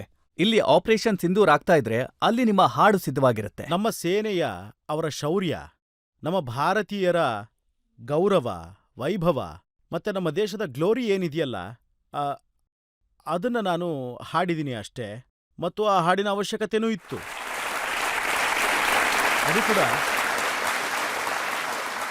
ಯಾವಾಗ ಮಹಾಕುಂಭ ಆಯ್ತಲ್ಲ ಆಗ್ಲೂ ಕೂಡ ನೀವು ಬಹಳ ಅರ್ಜೆಂಟಲ್ಲಿ ಒಂದು ಹಾಡನ್ನ ಹಾ. ಮಾಡ್ತೀರಿ. ಈಗ ನೋಡಿ ನಮ್ಗೆ ಯಾವ ಪ್ರಾಜೆಕ್ಟ್ ಬೇಗ ಸಿಗುತ್ತೋ ಮತ್ತೆ ಯಾವುದಕ್ಕೆ ಒಂದು ಫೀಸ್ ಕೂಡ ಕೊಡ್ತಾರೋ ಅದನ್ನ ಕರ್ತವ್ಯ ಅಂತ ಹೇಳ್ತಾರೆ. ಅದನ್ನ ಆದಷ್ಟು ಬೇಗ ಮುಗಿಸ್ಬೇಕು ನಾವು.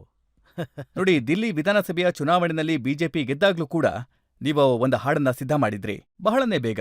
ಹೌದು. ಅದೇನಾಗುತ್ತೆ ಅಂತ ಹೇಳಿದ್ರೆ ಕೆಲವು ಮೂಮೆಂಟ್ಸು ಹಾಗಾಗಿರುತ್ತೆ. ನೀವು ಡೆಲ್ಲಿಯವರೇ ಆಗಿರೋದ್ರಿಂದ ಅದರ ದುರ್ದಶೆಯನ್ನ ನೋಡಿ, ಅದರ ಒಳ್ಳೆಯ ನಿದರ್ಶನಗಳನ್ನ ನೋಡಿ, ಮತ್ತೆ ಕೆಲವು ಮಾತುಗಳೇನಿರುತ್ತೆ ಅದು ಹೃದಯದಿಂದ ಬಂದ್ಬಿಡುತ್ತೆ. ಒಬ್ಬ ಕಲಾವಿದನ ಕರ್ತವ್ಯ ಇದು. ಅದು ಅವನು ಬರೀ ಒಂದೇ ಪ್ರಕಾರದಲ್ಲಿ ಯಾವುದನ್ನು ನಡೆಸ್ಕೊಂಡು ಹೋಗಬಾರ್ದು. ಎಲ್ಲ ಪ್ರಕಾರದಲ್ಲೂ ಅವನ ವಿಷಯವನ್ನ ಅವನು ಪ್ರಚಾರವಾಗಿ ಹೇಳಬೇಕು. ಮತ್ತೆ ಕಲಾವಿದನ ಕರ್ತವ್ಯ ಏನಂದ್ರೆ ಬರೀ ಮನೋರಂಜನೆ ಮಾಡುವಂಥದ್ದಲ್ಲ, ಜಾಗೃತಿನ ಮೂಡಿಸುವಂಥದ್ದು, ಬಹಳ ಜಾಗೃತಿನ ಮೂಡಿಸ. 2011ರಲ್ಲಿ ಕೇಜ್ರಿವಾಲ್ ಅವರನ್ನ ಹೊಗಳಿ ಏನು ಹಾಡು ಹಾಡಿದ್ರಲ್ಲ ಅದು ಕೂಡ ಹೀಗೆ ಇತ್ತು. ಹಾ, ಆದ್ರೆ ನಾನು ಅವ್ರ ಸಲುವಾಗಿ ಅದನ್ನ ಹಾಡಲಿಲ್ಲ ಸರ್. ಅಣ್ಣಾ ಹಜಾರೆ ಅವರಿಗೋಸ್ಕರ ಹಾಡಿದ್ದು ನಾನು ಅದನ್ನ. ಮತ್ತೆ ಅದು ನಿಮಗೆ ಗೊತ್ತು ಹೇಗೆ ಪ್ರಸಿದ್ಧಿ ಆಯಿತು ಅಂತ. ನೀವೇನು ಹಾಡನ್ನು ಹೇಳ್ತಾ ಇದ್ದೀರಲ್ಲ, ಇದನ್ನ ನಾನು ಅಣ್ಣಾ ಹಜಾರೆ ಅವರಿಗೋಸ್ಕರ ಹಾಡಿದ್ದು. ಅದು ನಿಜವಾಗ್ಲೂ ಗೊತ್ತಿಲ್ಲ ಇಷ್ಟು ಪ್ರಸಿದ್ಧಿಗೆ ಬರುತ್ತೆ ಅಂತ ಹೇಳಿ. ಇವಾಗ ನೀವು ತಗೊಂಡ್ರಲ್ಲ ಹಾಗೆ, ಅವ್ರಿಗೆ ಗೊತ್ತು ಕೂಡ ಇಲ್ಲ ಇದು. ಆದ್ರೆ 2017ರಲ್ಲಿ ನೀವು ಅದ್ಭುತ ಮಾಡಿದ್ರಿ. 2017ರಲ್ಲಿ ಉತ್ತರ ಪ್ರದೇಶದಲ್ಲಿ ಚುನಾವಣೆ ಆಗ್ತಾ ಇತ್ತು. ಆಗ ನೀವು ಒಂದು ಹಾಡನ್ನ ಮಾಯಾವತಿ ಅವ್ರಿಗೋಸ್ಕರ ಹಾಡ್ತೀರಿ, ಅವರನ್ನ ಸಾಕ್ಷಾತ್ ದೇವಿ ಅಂತ ಹೇಳ್ತೀರಿ. 2ನೇ ಹಾಡನ್ನ ಅಖಿಲೇಶ್ ಅವ್ರಿಗೆ ಹಾಡ್ತೀರಿ, ಧಡಕ್ ಧಡಕ್ ಅಖಿಲೇಶ್ ಅಂತ ಹಾಡ್ತೀರಿ. ಮತ್ತೆ 3ನೇ ಹಾಡನ್ನ ಆದಿತ್ಯನಾಥ್ ಅವ್ರಿಗೆ ಹಾಡ್ತೀರಿ, ಗೂಂಡಾ ರಾಜ್ಯದಿಂದ ಮುಕ್ತಿ ಕೊಡಿಸುವಂತವ್ರು ಅಂತ ಹಾಡ್ತೀರಿ. ಅಂದ್ರೆ ಒಬ್ಬನೇ ಕಲಾವಿದ 3 ಜನರಿಗೆ ಸಪೋರ್ಟ್ ಮಾಡ್ತೀರಿ. ಸರ್, ಅದು ಏನಂದ್ರೆ ಕಮಲವನ್ನು ಅರಳಿಸಿದ್ರಿ, ಸೈಕಲ್ಲು ಹೊಡೆದ್ರಿ, ಆನೆ ಮೇಲೂ ಹತ್ತಿದ್ರಿ. ಕಾಂಗ್ರೆಸ್ನವ್ರಿಗೂ ಹಾಡಿದೆ ಸರ್. 4ವರಿಗೂ ಹಾಡಿದೆ. ಓಕೆ. ಅಂದ್ರೆ ವಿಶೇಷ ಏನಂತ ಹೇಳಿದ್ರೆ ರಿಲೀಸು ಒಂದೇ ಸಮಯದಲ್ಲಿ ಆಯ್ತು ಇವೆರಡೂನು. ಹಾಡಿದ್ದು ಬೇರೆ ಬೇರೆ ಟೈಮಲ್ಲಿ ಹಾಡಿದ್ದು. ನೀವು ಆಗ್ಲೇ ಮೊದಲೇ ಹೇಳಿದಂಥ ಹಾಡಿದ್ದೇನಿದೆಯಲ್ಲ, ಅದನ್ನ ನನ್ನ ಕೆರಿಯರ್ನ ಬಿಗಿನಿಂಗ್ನಲ್ಲೇ ನಾನು ಹಾಡ್ಬಿಟ್ಟಿದ್ದೆ ಅವ್ರಿಗೋಸ್ಕರ ಆಲ್ರೆಡಿ. ಆ ಸಮಯದಲ್ಲಿ ನಮಗೆ ಖಂಡಿತವಾಗ್ಲೂ ಒಂದು ದೇವಿ ಅಥವಾ ಯಾವುದಾದ್ರೂ ಒಂದು ದೇವರು ನೆನಪಿಗೆ ಬರ್ತಾ ಇದ್ರಷ್ಟೇ. ಬಿಗಿನಿಂಗಲ್ಲಿ ಹಾಗೇ ಇರುತ್ತೆ ಅಲ್ವಾ ಸರ್. ನಿಧಾನವಾಗಿ ನಿಮ್ಮ ಪ್ರಜ್ಞೆ ಜಾಗೃತಿ ಆಗ್ತಾ ಹೋಗುತ್ತೆ. ನಿಮ್ಮಲ್ಲಿ ಒಂದು ಸಮಾಜಮುಖಿ ಬೆಳವಣಿಗೆ ಶುರುವಾಗುತ್ತೆ. ಯಾವಾಗ ಯಾವ ಕೆಲಸ ಮಾಡಬೇಕು, ಅದನ್ನು ಹೇಗೆ ಮಾಡಬೇಕು, ಎಷ್ಟು ಎಷ್ಟು ಪ್ರಾಮುಖ್ಯತೆಯನ್ನು ಕೊಟ್ಟು ಮಾಡಬೇಕು ಅನ್ನೋದೆಲ್ಲ. ಅದಾದಮೇಲೆ ನಾನು ಮಾಡಿದಂಥ ಬೇರೆ ಹಾಡುಗಳೇನಿದೆಯಲ್ಲ ಅವನ್ನೆಲ್ಲ ನಾನು 2013 ಅಥವಾ 12 ಹಾಡ್ಬಿಟ್ಟಿದ್ದೆ ಸರ್. ನೀವು ಬೇಕಾದ್ರೆ ನೋಡ್ಬೋದು. ಈ ದಡಕ್ ದಡಕ್ ಸಡಕ್ ಸಡಕ್ ಅನ್ನೋದೆಲ್ಲ. ಆಮೇಲೆ ಅದಾದಮೇಲೆ ಆ್ಯಕ್ಚುಲಿ ಈ ಹಾಡು ಹಾಡಿದ್ದು ಈ ಯೋಗಿ ಅವರು ಇವರೆಲ್ಲರೂ ಬಂದಮೇಲೆ. ಆದರೆ ಅವ್ರು ಏನು ಮಾಡಿದ್ರು ಅಂತ ಹೇಳಿದ್ರೆ ರಿಲೀಸ್ ಮಾಡಬೇಕಾದ್ರೆ ಎಲ್ಲರೂ ಅವ್ರ ಸಿನಿಮಾನ ಒಟ್ಟೊಟ್ಟಿಗೆ ರಿಲೀಸ್ ಮಾಡಿಬಿಟ್ರು. ಅವಾಗೇನನ್ನಿಸ್ತು ಅಂದರೆ, ಅಯ್ಯೇ ಈ ಗಾಯಕ 4 ಜನರಿಗೆ ಹಾಡಿದನಲ್ಲಪ್ಪ ಅಂತ. ಹೀಗಾಗಿದ್ದು ಬೇರೆ ಬೇರೆ ಟೈಮ್ಗಳಲ್ಲಿ ನಾನು ಇದನ್ನ ಹಾಡಿದ್ದು. ಮೋದಿಜಿಯವ್ರದ್ದು 75th ಬರ್ಡೇ ಬರ್ತಾ ಇದೆ. ಸೊ ನೀವು ಅವ್ರಿಗೋಸ್ಕರನೂ ಒಂದ್ ಹಾಡನ್ನ ಕಂಪೋಸ್ ಮಾಡಿದೀರಾ? 2017ನಲ್ಲಿ ನಮ್ದೊಂದು ಶೋ ಇತ್ತು ಅಹಮದಾಬಾದ್ನಲ್ಲಿ. ಅಂದ್ರೆ ಶೋ ನಡೆಸ್ತಾ ಇದ್ದಿದ್ದು ಅವಾಗೇನಂತ ಹೇಳಿ ಆ ಸಮಯದಲ್ಲಿ ಅವರು ಹೋಮ್ ಮಿನಿಸ್ಟರ್ ಆಗಿದ್ರು ಅಹಮದಾಬಾದ್, ಅಂದ್ರೆ ಗುಜರಾತಲ್ಲಿ. ಹರ್ಷ ಶಾನ್ವಿ ಅವರು. ಅಂದ್ರೆ ಅವರು ಆಗ 67th ಬರ್ತ್ಡೇ ಇತ್ತು ಪ್ರಧಾನಮಂತ್ರಿ ಅವರದ್ದು. ಆಗ ಅವರು ಅಲ್ಲಿ 67 ಫೀಟ್ದು ಕೇಕ್ ಮಾಡಿಸಿದ್ರು. ಮತ್ತೆ ಅಲ್ಲಿ ಬೇರೆ ಎಲ್ಲ ಏರ್ಪಾಡುಗಳು ಬಹಳ ಭವ್ಯವಾಗಿತ್ತು. ಅಲ್ಲಿ ಅದ್ರ ಜೊತೆಗೆ ನಮ್ಮ ಕಾನ್ಸರ್ಟ್ ಕೂಡ ಇತ್ತು ಅವತ್ತು. ಸೊ ಸಡನ್ ಆಗಿ ಒಂದು ಹಾಡು ಶುರುವಾಗಿತ್ತಲ್ಲಿ. Happy birthday to you Sunita. ಆಗ ನನ್ನ ಮನಸ್ಸಲ್ಲಿ ಒಂದು ಮಾತು ಮೂಡ್ತು. ಅಂದರೆ ಈ ಹಾಡು ಬಂದಾಯ್ತು, ಫಿಲಮಲ್ಲಿ ಬಂದಿದೆ ಹುಟ್ಟುಹಬ್ಬಕ್ಕೆ. ಒಂದು ಫಿಲಮಲ್ಲಿ ಬಂದಾದ್ಮೇಲೆ ಮತ್ತಾದ್ಮೇಲೆ ಇದ್ರ ಬಗ್ಗೆ ಸ್ಮರಣೆನೇ ಇಲ್ವಾ? ಯಾವುದೇ ಗಾಯಕ ಆಗಿರಲಿ, ಯಾವುದೇ ಕಲಾವಿದ ಆಗಿರಲಿ, ಯಾರಾದರೂ ಹುಟ್ಟುಹಬ್ಬಕ್ಕೆ ಫಿಲಮ್ ಹಾಡನ್ನು ಬಿಟ್ಟು ಬೇರೆ ಯಾವುದಾದ್ರೂ ಮಾಡಿದಾರ ಅಂತ ಯೋಚಿಸ್ದೆ. ಆಗ ನಾವು ಸರ್ನ 67ನೇ ಹುಟ್ಟುಹಬ್ಬಕ್ಕೆ ಈ ಹಾಡನ್ನು ನಾವು ಮಾಡಿದಾಗ ಜನ್ಮದಿನದ ಶುಭ ಜನ್ಮದಿನ ಅಂತ. ಹಾಗೆ ಸಾರು ಇದಕ್ಕಾಗಿ ಟ್ವೀಟ್ ಕೂಡ ಮಾಡಿದ್ರು ನಮಗೆ. ಸೊ ಇದು ಮಾಡಾಗಿದೆ ಅವರಿಗೋಸ್ಕರ ಒಂದು ಹಾಡು. ನೀವು ಕೇಳಿಸ್ಕೊಳ್ಳಿ. ಅದು ಸಂಸ್ಕೃತದಲ್ಲೂ ಇದೆ, ಹಿಂದಿಯಲ್ಲೂ ಇದೆ.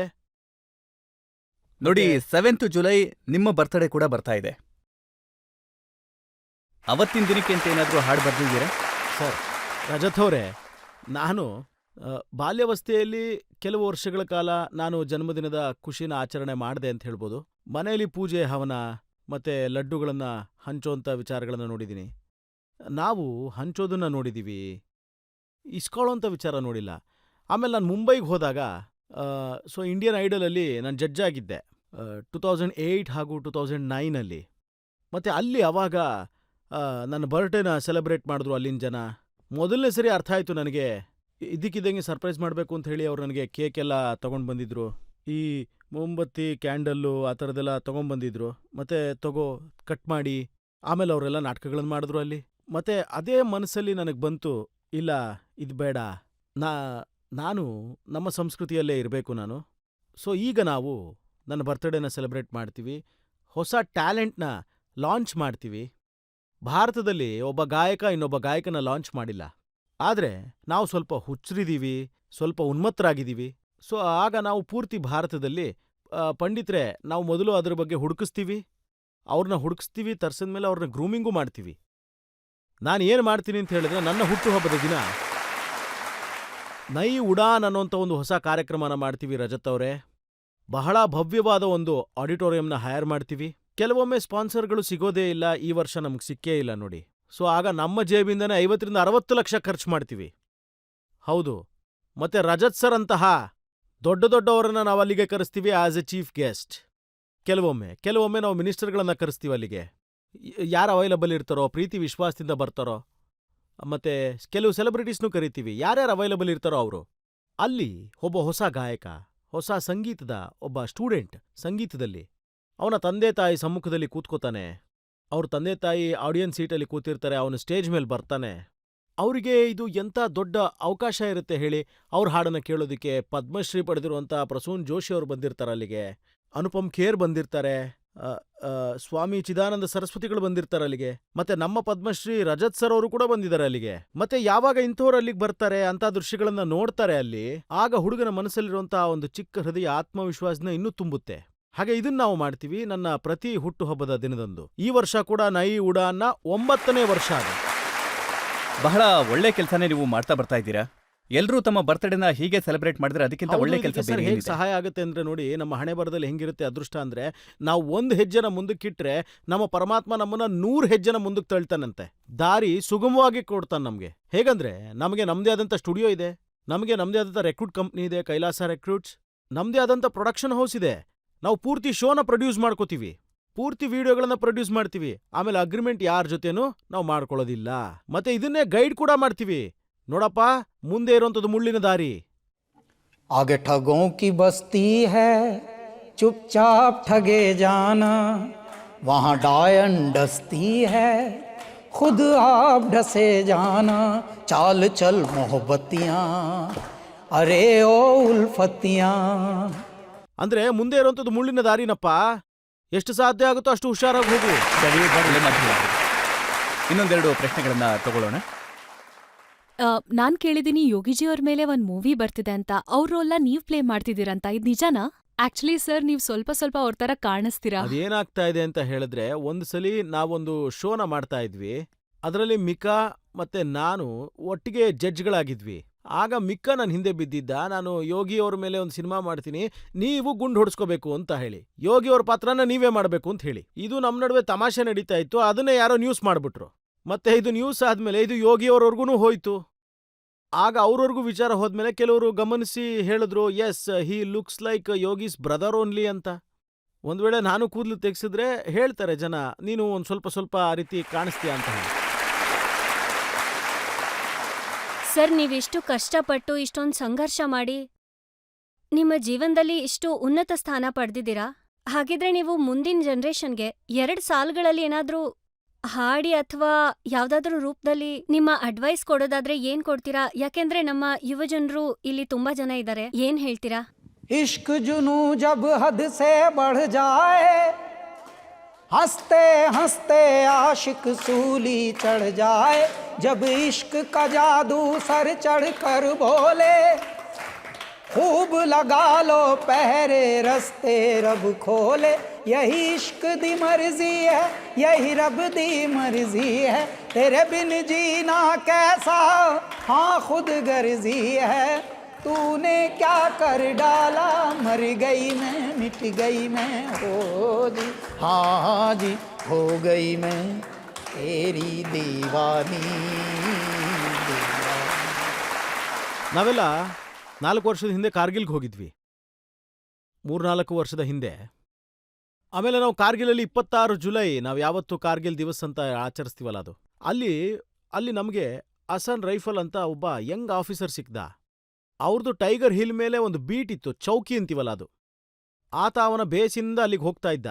ಮತ್ತೆ ಅವನು ಒಂದು ಕಿವಿಗೆ ಇಯರ್ಫೋನ್ ಹಾಕೊಂಡಿದ್ದಾನೆ, ಅದರಲ್ಲಿ ಈ ಹಾಡನ್ನ ಕೇಳ್ತಾ ಇದ್ದಾನ ಅವನು, ತೇರಿ ದಿವಾನಿ.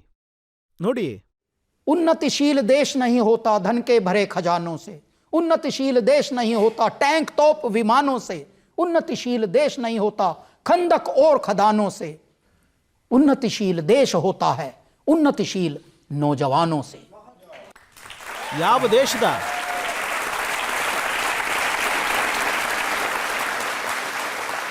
ಯಾವ ದೇಶದ ಯೋಧರಿದಾರಲ್ಲ, ಅವರು ನಮ್ಮ ದೇಶದ ಯೋಧರು.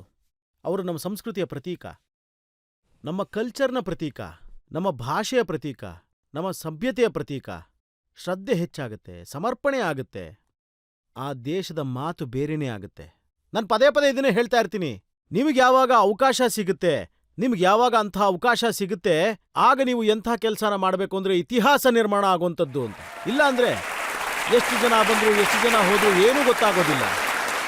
ಇದು ನನ್ನ ಸಂದೇಶ ಈಗಿನ ಯುವಕರಿಗೆಲ್ಲ. ಕೈಲಾಶ್ ಅವರೇ, ಈ ಒಳ್ಳೆ ಸಂದೇಶದ ಜೊತೆಗೆ ನಾವೊಂದು ಬ್ರೇಕ್ ತಗೊಳ್ಳೋಣ. ಮತ್ತೆ ಬ್ರೇಕ್ನ ನಂತರ ಕೇಳೋಣ ಆಪ್ಕೆ ಅದಾಲತ್ನಲ್ಲಿ ಇವತ್ತಿನ ಜಡ್ಜ್ ಪಂಡಿತ್ ಸಾಜನ್ ಮಿಶ್ರಾ ಅವರ ತೀರ್ಪನ್ನ, ಇವತ್ತಿನ ಮೊಕದ್ದಮೆಯ ಬಗ್ಗೆ.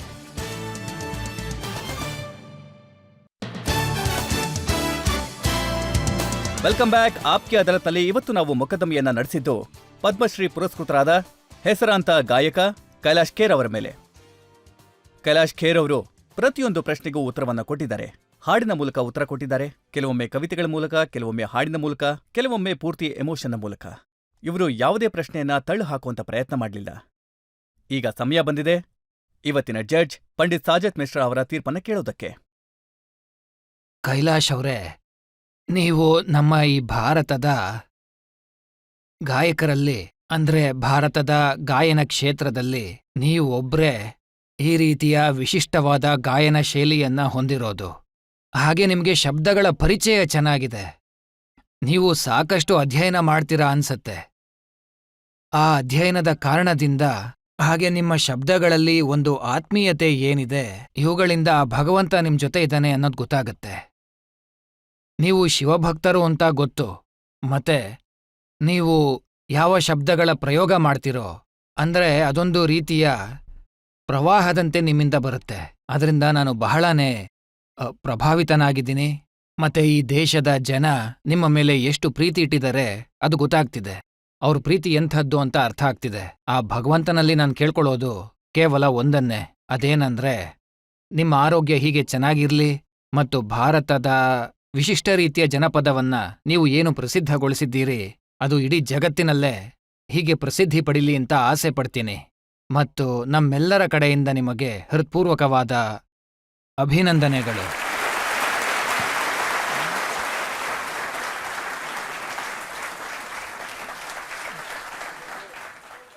ಇದೇ ನಂಬಿಕೆಯೊಂದಿಗೆ, ಇದೇ ವಿಶ್ವಾಸದೊಂದಿಗೆ ಕೈಲಾಶ್ ಖೇರ್ ಅವರು ಜಗತ್ತಿನಾದ್ಯಂತ ಎಲ್ಲ ಜನರನ್ನ ಮನರಂಜಿಸ್ತಾ ಇರಲಿ.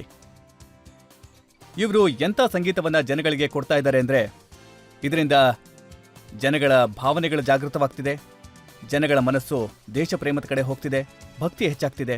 ಇವತ್ತಿನ ಕಾರ್ಯಕ್ರಮವನ್ನ ಇಲ್ಲಿಗೆ ಮುಗಿಸ್ತಾ ಇದ್ದೇವೆ. ಮುಂದಿನ ವಾರ ಮತ್ತೆ ಭೇಟಿಯಾಗೋಣ ಒಬ್ರು ಹೊಸ ವ್ಯಕ್ತಿಯೊಂದಿಗೆ. ಅಲ್ಲಿ ತನಕ ನಮಸ್ಕಾರ.